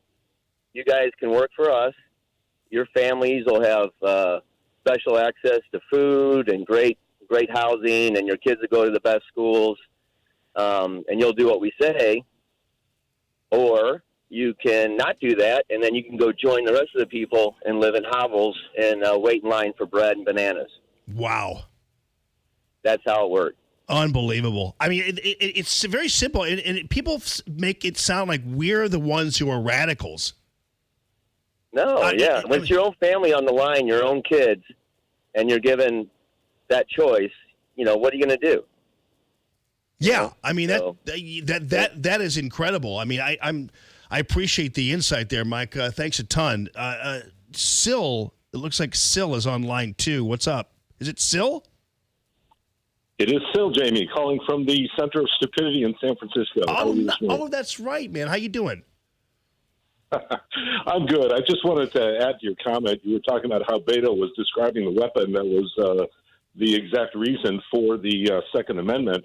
I would argue that the kind of tyranny that he represents is exactly the tyranny that the Second Amendment was designed to protect us against. You are absolutely brilliantly correct there, my friend. Absolutely. So Beto O'Rourke, just in that 1 minute and 50-second bit there, basically reconfirmed the need for the Second Amendment on 2 levels. It's amazing. Absolutely. No doubt. All right, buddy. Thanks for calling the show. Jamie. All right, have fun there in San Francisco. San Francisco's a nice place still, though. We were going through the airport when we were on the way to Santa Barbara last year. Aiden wearing his Make America Great Again sweatshirt, which was just absolutely red and white. We were going through the San Francisco airport. I was thinking, oh, this is going to be interesting. And you know what? The only person that came up to him was some older guy who said, way to go, kid. That was it. Well, that's at the airport, though. So maybe a lot of people at the airport don't actually live in San Francisco. I wonder if he were walking through the streets, whether he get the same kind of reaction. All right, 844-855-1380. It's Common Sense Radio.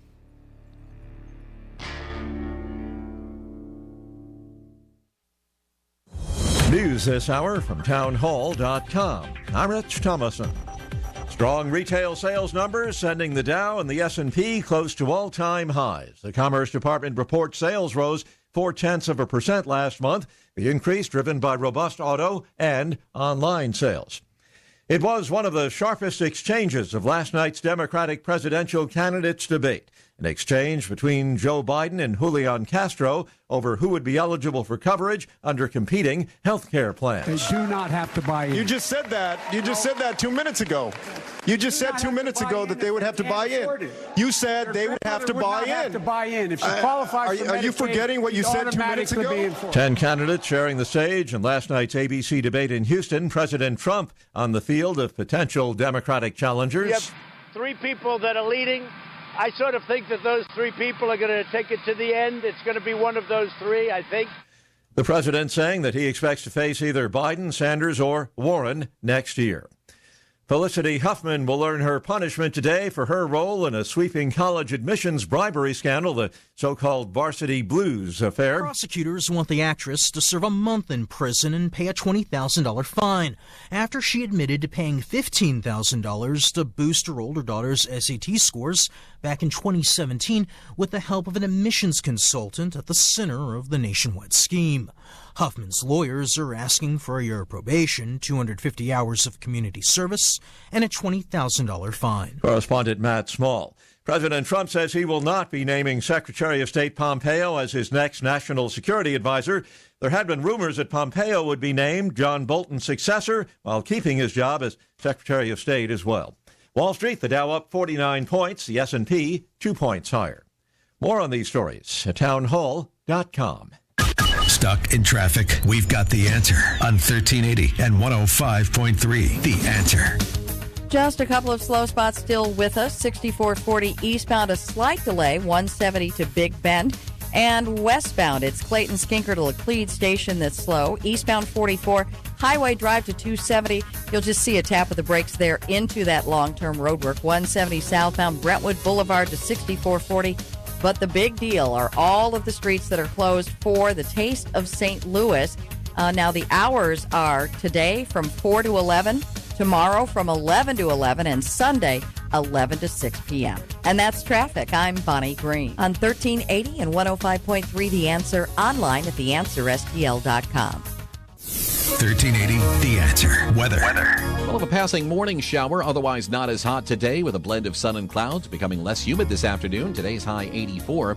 We'll have partly cloudy skies tonight and a low of 62.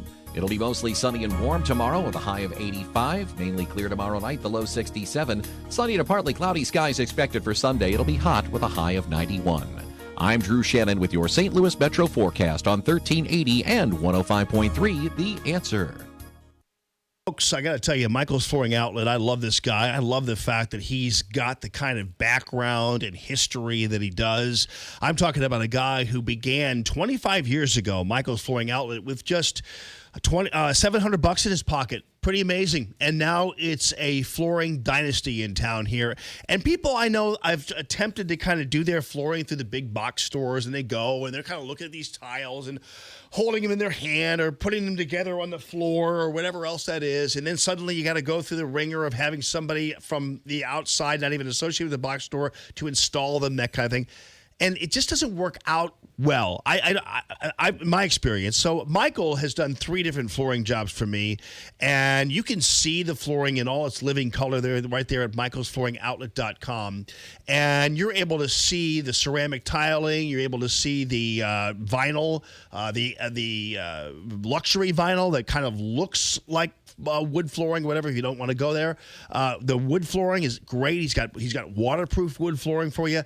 The variety is amazing, and the installation is important to everything's important to him, but this installation thing is real, because when it comes to your flooring, if you're going to invest in a floor and then you sit there and watch it installed, it gets installed, you're like, there's a mistake. It's a problem.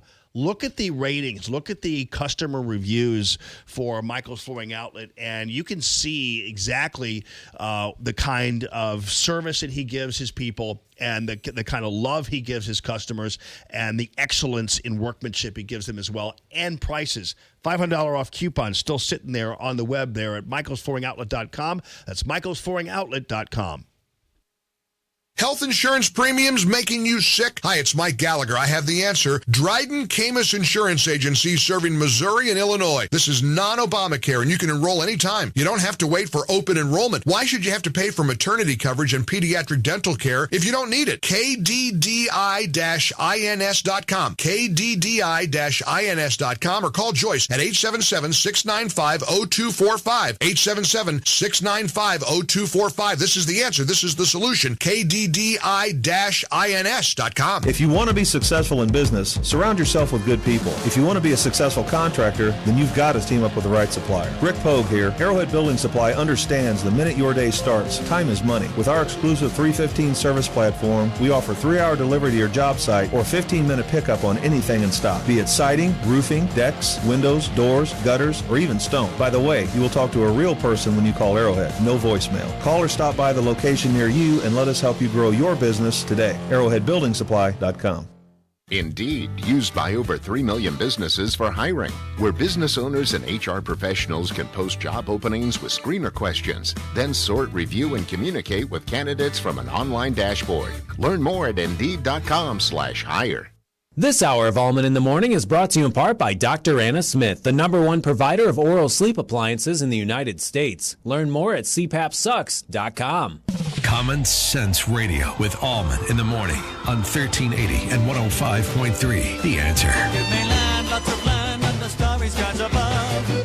Don't fence me in. Let me ride through the wide open country that I love. Don't fence me in. Let me be by myself in the evening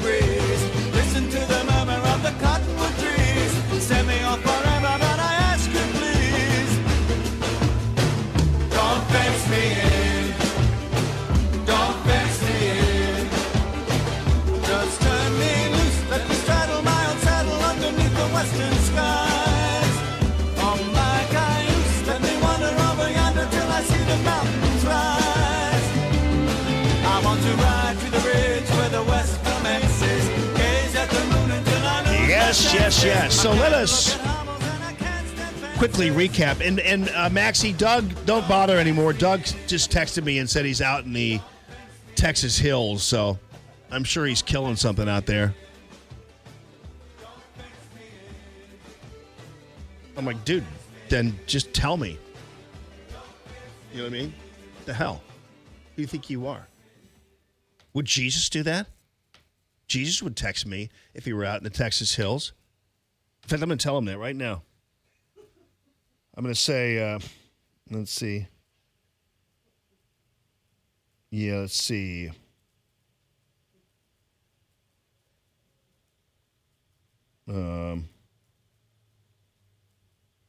Let's see. Let's see. Let me see him here, Doug. Okay. Let me just, I'm going to say, okay, so he says, I said, "Oh, brother, where art thou?" I said to him, He said, "Sorry, amigo, I'm out of pocket deep in the Texas hill country." And of course, I meekly said, "Okay." And so I'm going to text it back, and I'm going to say, would Jesus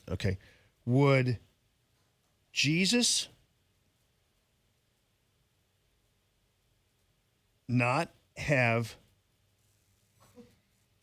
texted Jamie Allman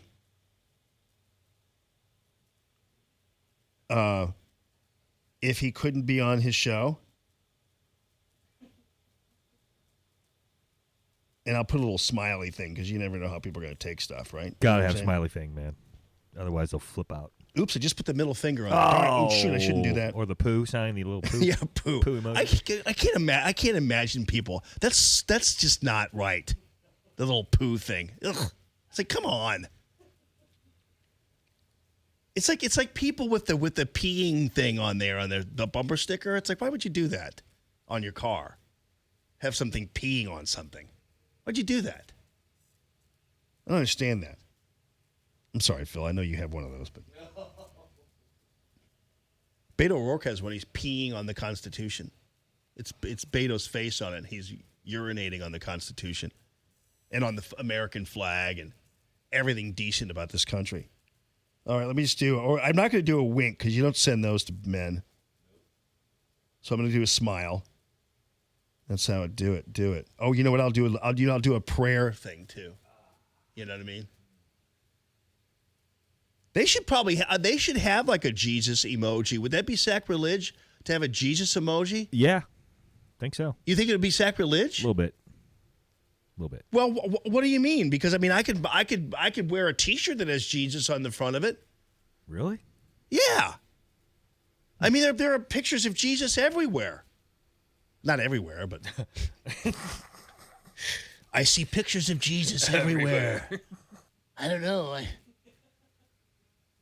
No, but I mean, I see all over the joint. I mean, you see pictures of, people have pictures and depictions of him, whatever. I don't know. So the Jesus emoji might be nice. As long as it's not abused, I mean, Then you'd have to have a Muhammad emoji, and then, of course, you get beheaded when you inadvertently text somebody. Allahu Akbar. I'm sorry. I didn't mean to text you that. I didn't mean to text you a picture of emoji of Muhammad and a poo. I didn't mean that.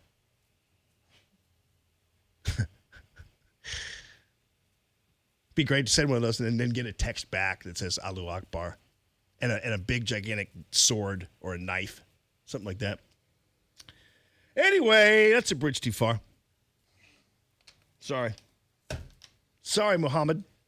All right, so now look at this. So I'm going to go back, double back. We're going to regroup here, and we're going to restudy and recap what we need to know. And because since Sil called from San Francisco, I want to add to what he said as well, because he kind of rounded out my point, which was perfect. So let's go through this. I'm going to play you the soundbite, and then you all will know this about the Second Amendment and be able to refute the bozo who keeps regurgitating the same thing this bozo does, okay? Here we go. I am, if it's a weapon that was designed to kill people on a battlefield, if the high-impact, high-velocity round, when it hits your body, shreds everything inside of your body because it was designed to do that so that you would bleed to death on a battlefield and not be able to get up and kill one of our soldiers. When we see that being used against children, and in Odessa, I met the mother of a 15-year-old girl who was shot by an AR-15, and that mother watched her bleed to death over the course of an hour because so many other people were shot by that AR-15 in Odessa and Midland. There weren't enough ambulances to get to them in time. Hell yes, we're going to take your AR-15, your AK-47. We're not going to allow it to be used against our fellow Americans anymore. Yeah, well, you're going to be bleeding in my driveway if that's what your plan is. That's for sure. Because that driveway becomes a battlefield when you walk up it and try to confiscate my weapons and infringe on my Second Amendment rights. And this guy is a danger to America right here, this guy. Couple that with the fact that he believes that this country's creation started really when the slaves got here in 1619, and he just dismissed July 4th, 1776, this guy is a danger. He'll never be elected president, and if he is, and he does decide to come up my driveway, or any of his agents decide to come up my driveway to confiscate my gun, they will be bleeding in the battlefield. Guaranteed. And also, I have the perfect kind of firepower to do that because he just described weapons that are absolutely in the spirit of the Second Amendment. And because the Second Amendment was, in fact, devised itself for battle, and it was battle against the tyranny, as Syl pointed out, the tyranny being expressed here by Beto O'Rourke. So this guy is a nothing short and nothing more than some kind of banana republic dictator who I guarantee you will get his if he attempts to do what he just said he's going to do and utilize the government to confiscate weapons. There's going to be a lot of trouble for him and whoever cooperates with him. Guaranteed. And so I don't know how this becomes acceptable discourse in a country like this. And I don't know how you have an entire auditorium of people clapping for that. That's terrifying to me. That's really scary. And I don't know whether you realize how scary it is or whether am I overreacting? Phil, am I overreacting to this?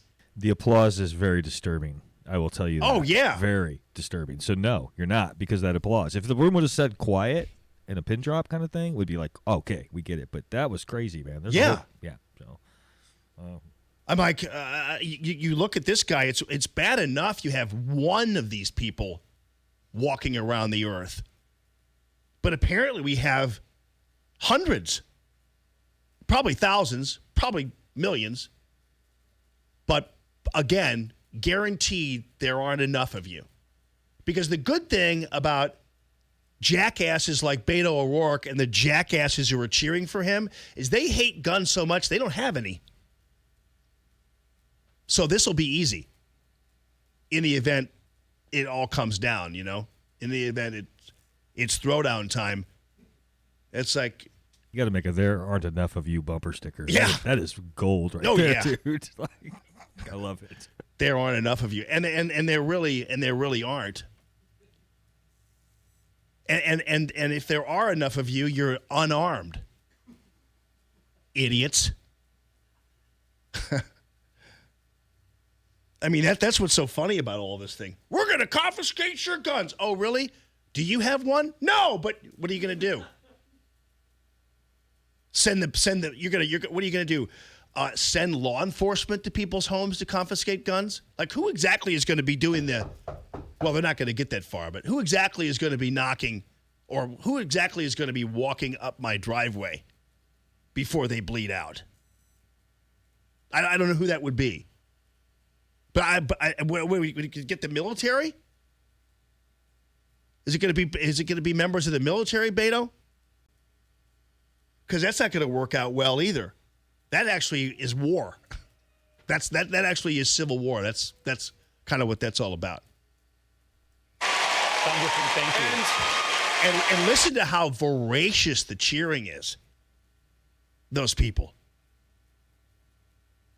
I mean, I kind of wish that we could just simply lock the doors from the outside and keep them all there. Because they're a bigger threat to me and to you and to your family and to your future than any kook with an AR-15 is. I'll tell you that. I want to say this. I mean, he's a kook with a mouth and a tongue, and that's dangerous enough. I'm listening to the people of this country. The day after I proposed doing that, I went to a gun show in Conway, Arkansas, to meet with those who are selling AR-15s and AK-47s and those who are buying those weapons. And you might be surprised, there was some common ground there. Folks who said, I would willingly give that up, cut it to pieces. I don't need this weapon to hunt, to defend myself. It is a weapon of war. So let's do the right thing, but let's bring everyone in America into the conversation. Republicans, Democrats, gun owners, and non-gun owners alike. Okay, good. Yeah, I'll be in the conversation there, buddy. With my bullpup in my hand. And my AR-15 on my back. That'll be good. Again, as I say, just to recap, a weapon of war is perfect for defense of our country and defense of ourselves and defense against tyranny. A weapon of war is absolutely in the spirit of the Second Amendment. Got that? Got that. Daniel, hang on the line, buddy. I'll get to you on the other side of this break. 844-855-1380. It's the calltammy.com real estate listener line. More Allman in the Morning coming up on 1380 and 105.3. The Answer. Allman here for a longtime Common Sense Radio supporter, Matthew Mitchell, the Matthew Mitchell Allstate Agency, 855-QUOTE-ME. Low premiums and low deductibles on your home, auto, and life, and I have all three of those policies with my good friend Matthew. Also, he's got some great deals for the young driver. You know how expensive it can be to insure them. He's got low premiums and low deductibles, even for your young drivers. 855-QUOTE-ME, 855-QUOTE-ME.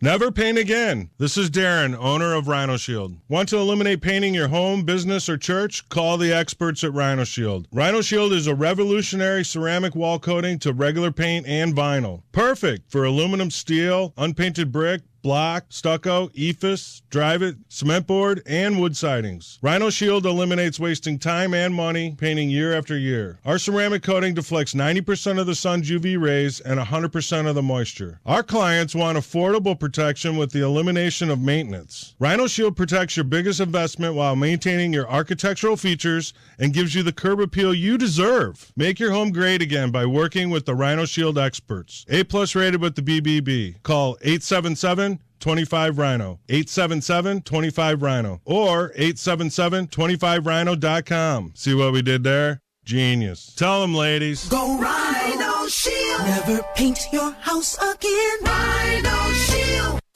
Are you ready to sell your house but don't know who to trust with the listing? I'm Tammy Mitchell-Hines, and I sell a house every 30 hours. From staging your house to filling out the paperwork, my team is here to guide you step by step through the process of selling your house and getting the most value from it. Go to calltammy.com and let us do the work for you. If you buy or sell with me, you can use my moving truck for free. Go to calltammy.com. That's calltammy.com.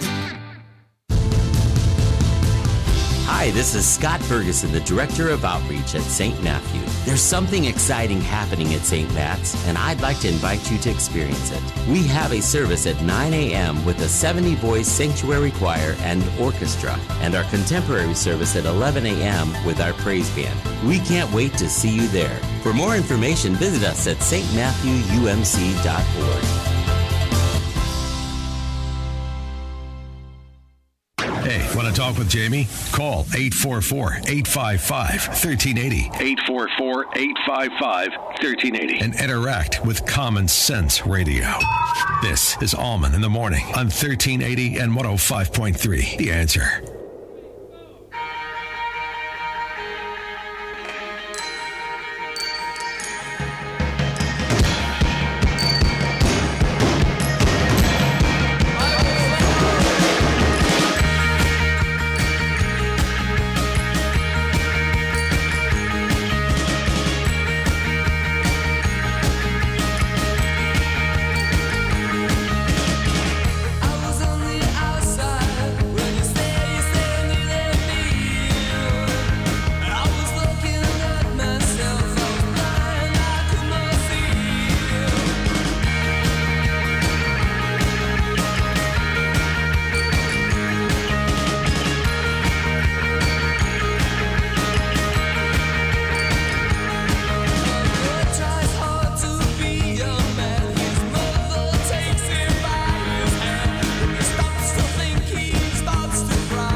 One of my favorite musicians in town, of course, aside from Phil, Jesse,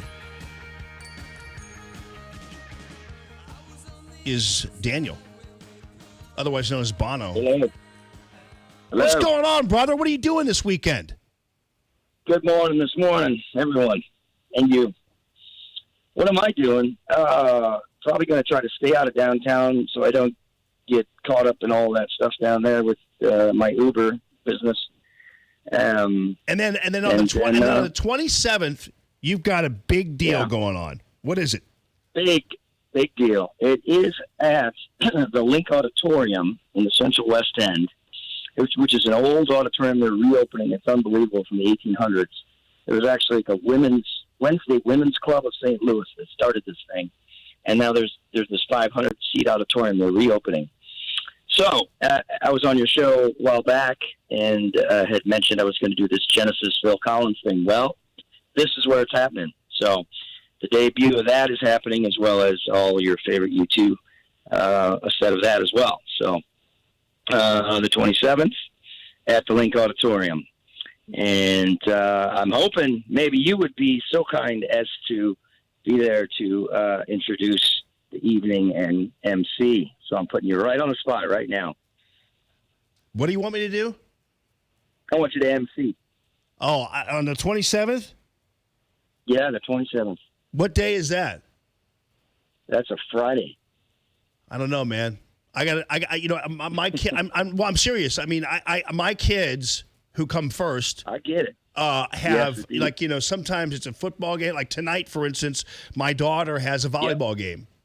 And I have to be there. I would never miss it for the world. I mean, I've missed games of theirs before, obviously, but I usually try to do that. It just depends, man. Can I get back to you? Of course. Yeah, have your people call my people. Whatever. Yeah, whatever works. Oh, but we'll try to make it happen. And buddy, it'll be great. I mean, it'll be fun though. I'll tell you that. It looks like a ton of fun, dude.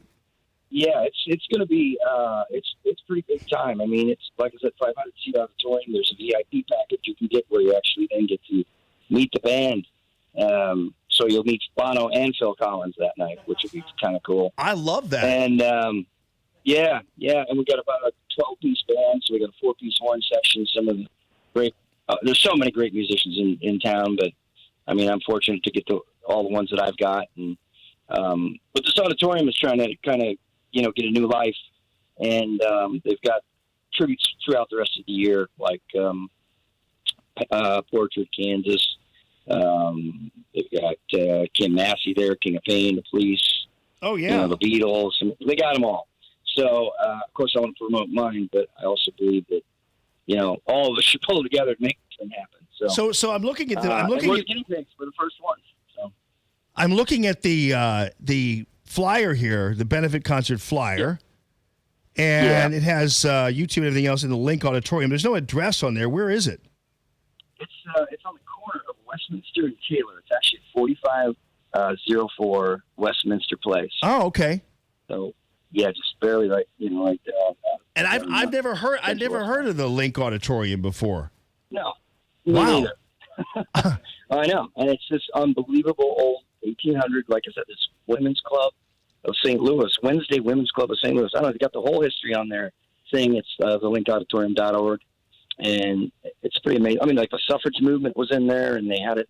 He the president of it, when he gave me the tour, which there's a video of that on my page, but he said that it's kind of like, if you think about it, it was like kind of like TED Talks back in the 80s. Yeah. What was it? Was it always called the Link? I think so. Oh. It was always called the Link Auditorium. I mean, I think they named it that. I think that's what it was. So, but it was a community thing, and they're doing plays and stuff too. But they wanted to. I mean, the guy's a real music fan, so he wanted to do all the bands. Okay. Well, dude, after this benefit for the Link Auditorium, you can hold a benefit for a new phone. Yeah, that's mine coming out. You know what I mean? That'd be even better because I couldn't hear a word you said. But dude, I'll put the link up on the pardon the pun. I'll put the link up on the Facebook page, and make sure I put this up on Radio Free Allman and get this thing going, baby. This is going to be fantastic and sounds like a fun night. Oh yeah, I'm looking very forward to it. It's all of my favorite music. So, and I get to sing it and drum and everything else. So I love it, man. And Phil and yeah. Okay, well, and buddy, let me get back to you. I'll get back to you ASAP on the 27th. Okay, because obviously I'd be honored to be there for you. So. Yeah, man. Awesome. Okay, brother. I appreciate it. Keep up the good work, man. Okay, my friend. You too. There aren't enough of them. Yeah, I know. I'm with you, man. But I hope there are going to be enough of them to make it a big, successful night for you two, Hype, and Jen Poe, and all those guys, and you, and so it'll be fun, and I'll be there, hopefully. But we'll try to see how that goes. But Daniel, thanks, brother.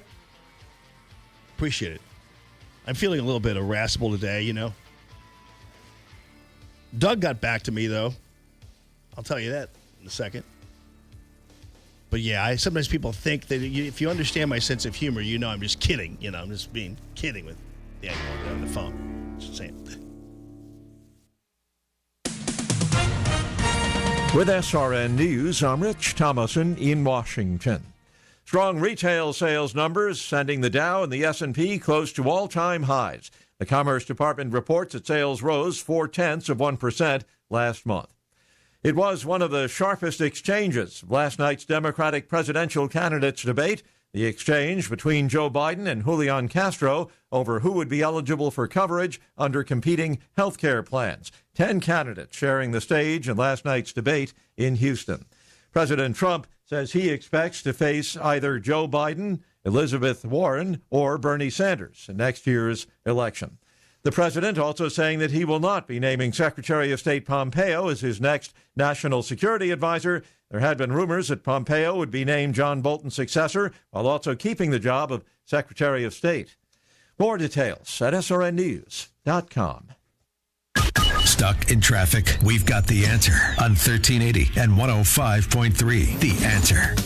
Just a couple of slow spots still with us. 6440 eastbound, a slight delay, 170 to Big Bend. And westbound, it's Clayton Skinker to Laclede Station that's slow. Eastbound 44, Highway Drive to 270. You'll just see a tap of the brakes there into that long-term roadwork. 170 southbound, Brentwood Boulevard to 6440. But the big deal are all of the streets that are closed for the Taste of St. Louis. Now, the hours are today from 4 to 11, tomorrow from 11 to 11, and Sunday 11 to 6 p.m. And that's traffic. I'm Bonnie Green on 1380 and 105.3 The Answer, online at theanswerstl.com. 1380 The Answer. Weather. We'll have a passing morning shower, otherwise not as hot today, with a blend of sun and clouds, becoming less humid this afternoon. Today's high 84. We'll have partly cloudy skies tonight and a low of 62. It'll be mostly sunny and warm tomorrow with a high of 85. Mainly clear tomorrow night, the low 67. Sunny to partly cloudy skies expected for Sunday. It'll be hot with a high of 91. I'm Drew Shannon with your St. Louis Metro forecast on 1380 and 105.3 The Answer. You love that smell. That new truck smell. All cleaned up and ready to go. Did you get your vent visor? You know, the rain guard that goes over your window? Stop by Custom Car and Truck in O'Fallon, Illinois for free installation and lifetime warranty on vent visors. How about your bug shield? You don't want to mess up the hood of your new truck with dead bugs. Keep them off the hood with free installation and lifetime warranty bug shield. See John and the crew off Highway 50 in O'Fallon, Illinois, or online at customcarandtruck.com. Hi, this is Jess with Razorback Armory in Des Peres. I would like to take a moment to thank all of our Answer listeners for their continued patronage and support over the last 4 years. I know there are many choices out there for you to spend your hard-earned dollars. I definitely appreciate you choosing to shop local with Razorback Armory as your go-to shop for firearms, silencers, ammo, and accessories. Thanks again, and I look forward to seeing you soon at Razorback Armory, located just east of 270 on Manchester Road in Des Peres and online at Razorback.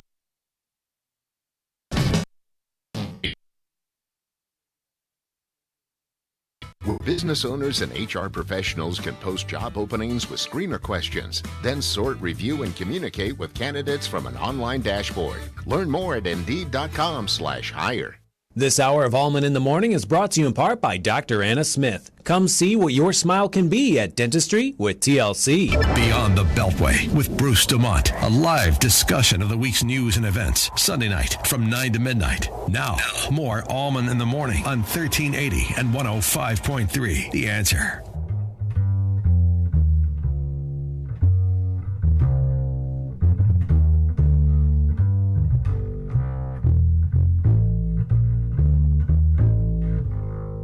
I'm old-fashioned.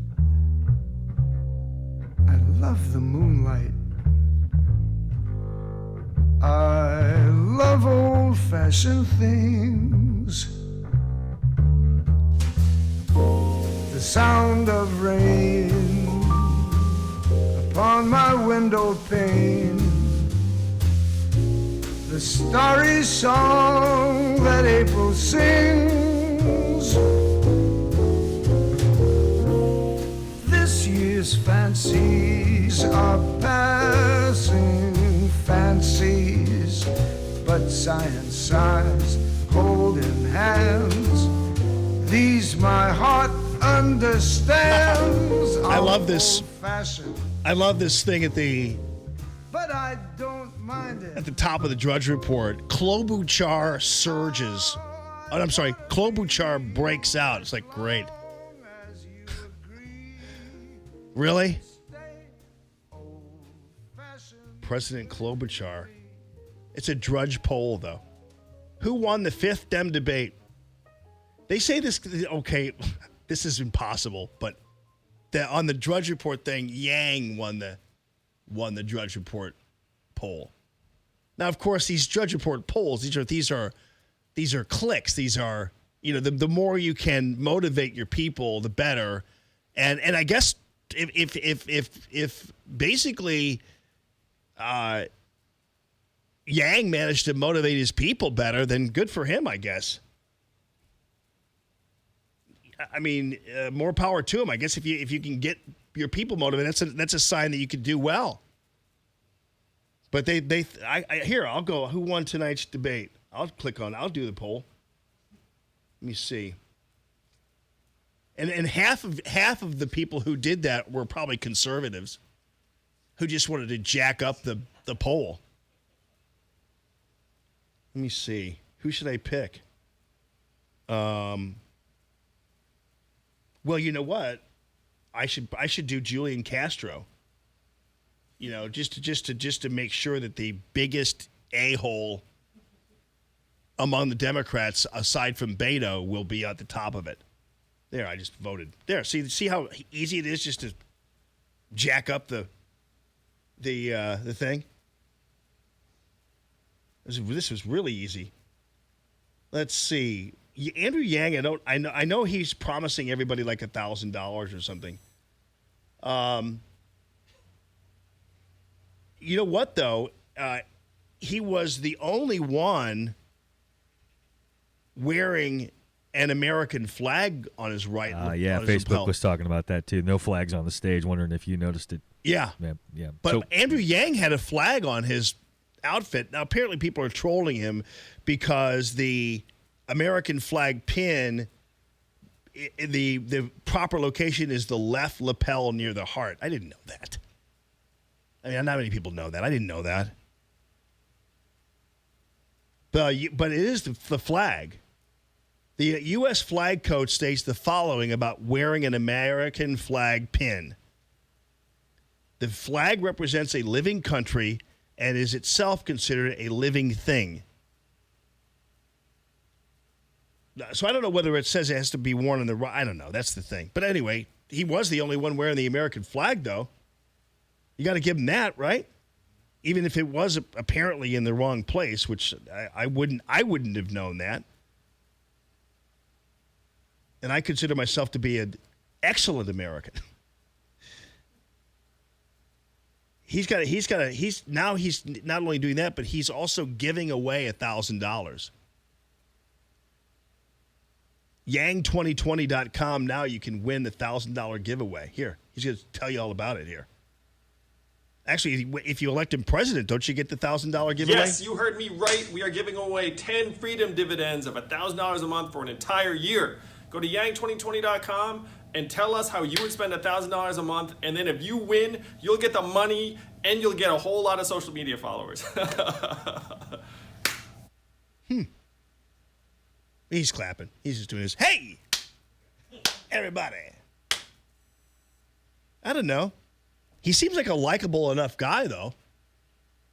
He hasn't been talking about coming up my driveway and taking my gun. So I think I have I think I have some space in my heart for Andrew Yang. I'm gonna enter that contest too. What does he? You have to say what you're gonna do with it. Darn it! I'd buy another gun. So you guys should say that. I'm gonna actually enter the contest and tell him that I'm gonna spend it on another gun, another bullpup, and I'm gonna tell him, Andrew, see what they did was I had the 15-round bullpup, and now they've made a 21-round bullpup. So that's what I'm gonna use my $1,000 for, even though it's a little more expensive than that. Yes, you heard me right. We are giving away 10 freedom dividends of $1,000 a month for an entire year. Go to Yang2020.com and tell us how you would spend $1,000 a month. And then if you win, you'll get the money and you'll get a whole lot of social media followers. I'm gonna buy a gun. I'm going to buy Julian Castro some stilts. And I'm going to buy Joe Biden a year's worth of Efferdent. Is that good? What else can I put in there? I'm going to do all that stuff. And you know what would be great is if I won because of that. Okay. Hey, Brother Bob, hang on a second there, buddy. Mike is on line one. What's up, Mike? Thanks for calling the show again. What's going on? Hey, Jamie. I just saw it was trending on Facebook. Bernie was wearing his hammer and sickle underwear last night. It's his lucky pair. He wore them on his honeymoon. So and it really was over there. Thanks, brother. I appreciate you calling the show. Thanks, man. Yeah, I'm wearing I have a hammer and sickle underwear. It's from the. Who are those guys who always advertise underwear again? Like I don't know why people think why there's such an obsession over underwear and razors and socks in this country. You know what I mean? You have these commercials all the time for socks. Like, what size socks do you wear? I don't wear socks. Socks are for sissies. But what is it? Blooms or underblooms or something like that. It's like they sell those things. I can't remember what they are. But apparently it's like it makes you feel so silky. And I'm like, what?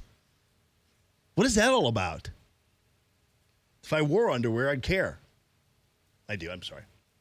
I don't. all that stuff gets in the way. Socks, underwear, come on. Be a man. I'm just kidding. I'm just probably sick. That's probably what my problem is. But razors, too. It's like, why would you go into I one time did the Harry's Razor Club thing. Harry's for Men or whatever that is. Is that the shave club? And I did that. I did advertising for them, and I totally wasn't into it because it was like doing the MyPillow thing. Because they were basically ripping me off. So I stopped dealing with MyPillow here on this radio station. I said, I'm not doing these ads anymore. They're ripping me off. You know what I did? Here's how I found out they were ripping me off. I tricked them. So, let me get the shave club. Plus, I did that, and then they sent this stuff, and this shaving cream smelled like body odor. Whatever that is, it was like I put that on. I'm going, this smells like. Bleh.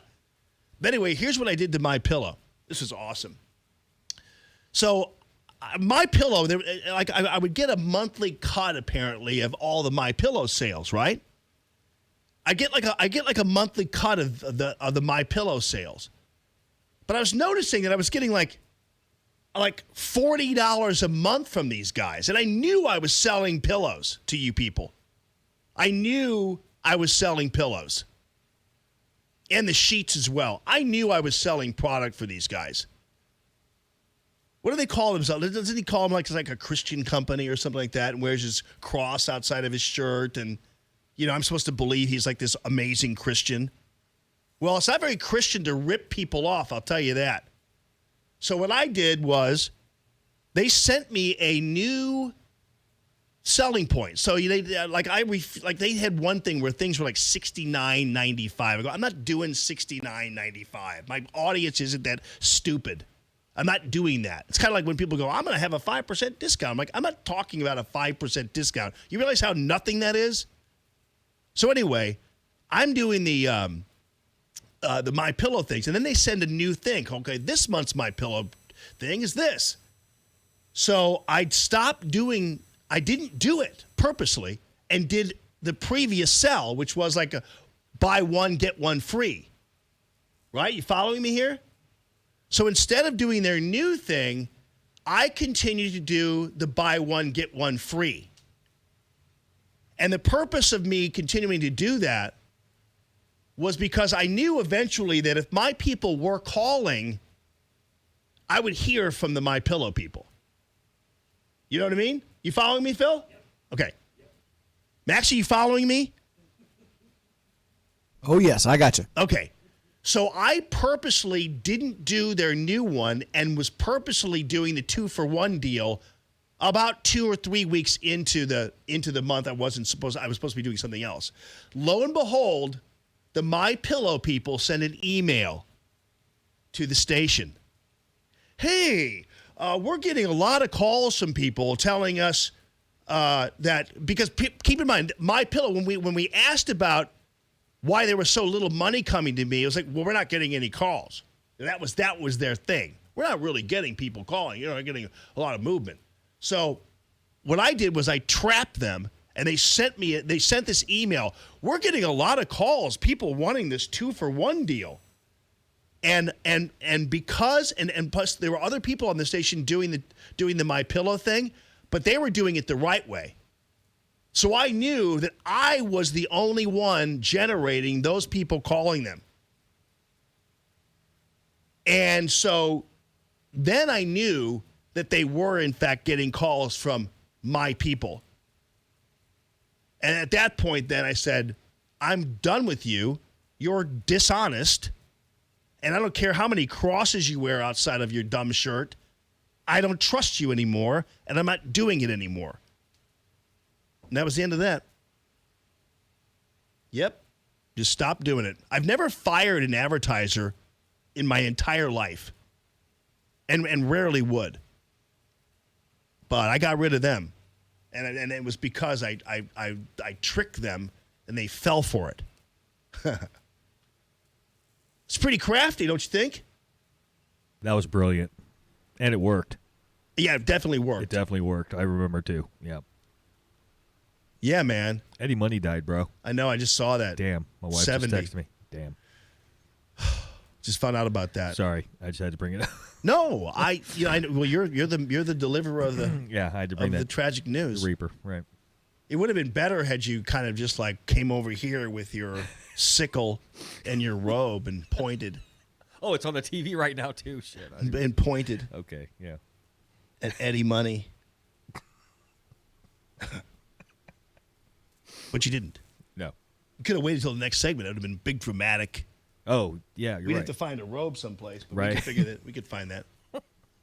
But yeah, I mean, it was Eddie Money. I remember seeing him, man. It was at it was like a KC rock night or whatever, and they had Eddie Money and they had the Starship Band or whatever. It was down at Jefferson Barracks Park. It was really good. It's the second time I saw Eddie Money. The first time I saw Eddie Money was back in the 70s. Remember that story I told you when I was like 15 and I had a girlfriend who could drive? And so she wasn't really a girlfriend, but she wanted to take me to the concert. Krista, I think her name was. So she took me to the thing. So here I am, and she drove me there. I went on a date where this older chick drove me. Can you believe that? I was a little confused. She was a little too much for me, though. You know what I mean? She was a lot of girl in terms of for at that time. I wasn't like Mr. Man about town, and I was and there's I think she was 17 actually. Whoa. Yeah. Wow. I don't know why she liked me so much, but she did. And so she picked me up at my house and drove me to the concert. It's crazy. It was Eddie Money and Angel. And Angel, that was where Angel, like their thing was, they came out. Eddie was the headliner and Angel was the opening band. And they came out of the stage in these boxes and flames and everything else. I wish I knew what date that concert was. I can't remember. It was somewhere out. It wasn't anywhere downtown or anything. It was somewhere else. I bet I could find it on the internet somewhere. And it was weird because I think that was the last time we ever went out. I don't know what happened. I don't think I could handle it, She was all over me, and I was like, I couldn't really. I'm not flattering myself. What I'm saying is that, I'm saying that I couldn't handle that. I was just really kind of, I was in the passenger seat of a car with some chick, which I'd never be normally. And so, yeah. Brother Bob, hang on the line. I'll get you on the tail end of this show. Is that okay? 844-855-1380, the call, Tammy.com, real estate listener line. More Allman in the Morning coming up on 1380 and 105.3. The Answer. So when people first hear about MediShare, they have questions, some really good questions, starting with the obvious. What is it? Well, MediShare is a Christian healthcare sharing ministry. It's not health insurance. It's a different way of doing things, which leads us to the next question. Why do people do this? Why do they become MediShare members? Here are two of the biggest reasons. Number one, people feel good about it. They're not trapped in a plan that makes them pay for things they don't believe in. They know their money is going to help people. And the second reason, people save a lot of money. Maybe you've heard us mention the typical family saves about $500 a month switching to MediShare. And one more big question, does it work? The answer is yes, 1,000 times yes, or 400,000 times, since that's how many MediShare members there are, and they've shared over $2 billion in medical expenses. So easy to find out right now how MediShare can work for you. Call 844-41-BIBLE. That's 844-41-BIBLE. 844-41-BIBLE. There's a place for you at St. Matthew in Belleville. 9 a.m. is our blended service with a 70-voice sanctuary choir and orchestra. Our contemporary service is at 11 a.m. led by our praise band. Make St. Matt's a great start to your week. I'm Scott Ferguson, Director of Outreach, and I can't wait to see you Sunday. For more information, visit us at stmatthewumc.org.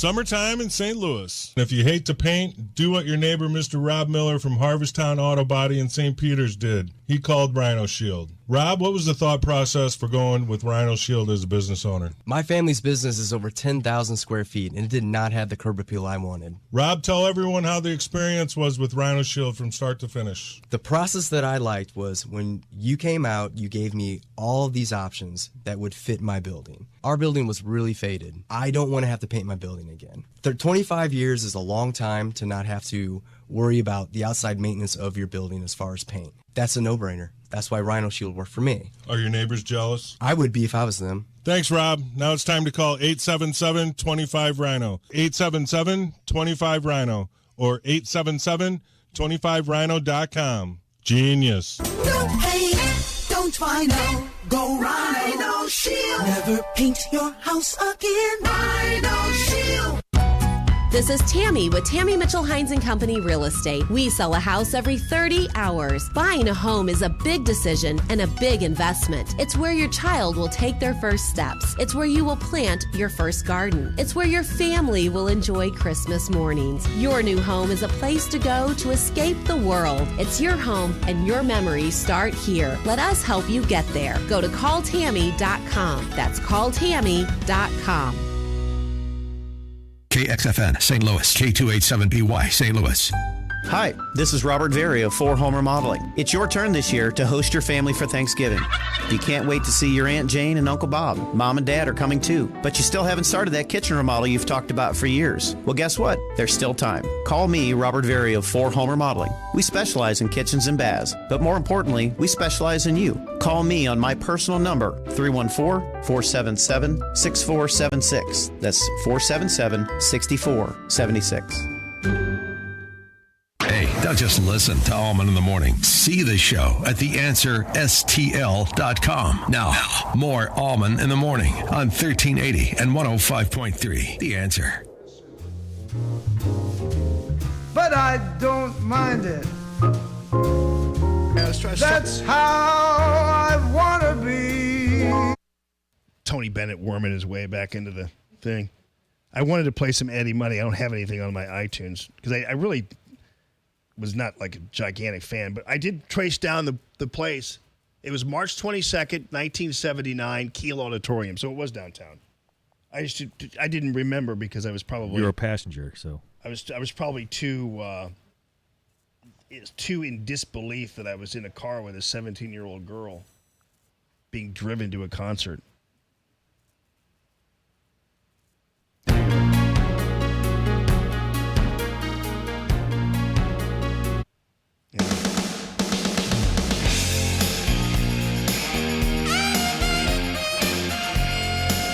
Well, God love him, Eddie Money. Yeah, it was 1979, March 22nd. I'm on this thing called Setlist FM. It's apparently we can find out where everybody played every year. It's crazy. And I was wrong about Angel being opening for them. I can't remember. I was a kid.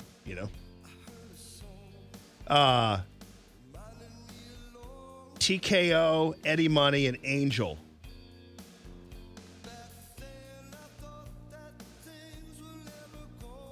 So I was actually 16. I just turned 16 because of my birthday's March 12th, so I just turned 16. Why wasn't I driving, though? Let's see, 79, 63, 73. 3 plus 6 is 9. I was 16. So why was she driving?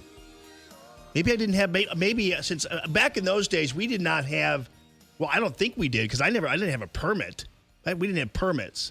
Like you were 15, you didn't drive until you were 16 years old. So I think at that time I couldn't drive yet. I don't know. I mean, back in my day, you didn't drive when you were 15. Did you drive when you were 15? No, you didn't have a permit? You never had a permit? I think it was at the time you just got your license and that was it. Yeah, I don't remember a permit either, actually. Yeah, so I mean, I must have just been newly 16 and had not yet gotten my driver's license. I just turned 16. But you knew how to drive. Yeah. We all know that. Yeah. That's because after the show and the mauling I got from her, I played her this song. I said this from the passenger seat. Here. I said, take me home tonight. I'm not going home with you. I felt like she was going to kind of kidnap. I don't know. It was she was sweet, though. Brother Bob, thank you so much for calling the show, man. I'm sorry I kept you hanging on for as long as you were. What's up, man? You say about common sense, brother, and our great common sense radio family. Yes. It's about time now that we have a rally to support our law enforcement people. So being the spokesperson for the Christian Citizens for Solutions, we got tired of people bitching and complaining. Let's come up with solutions. So we have to support our fine police people, I'm telling you.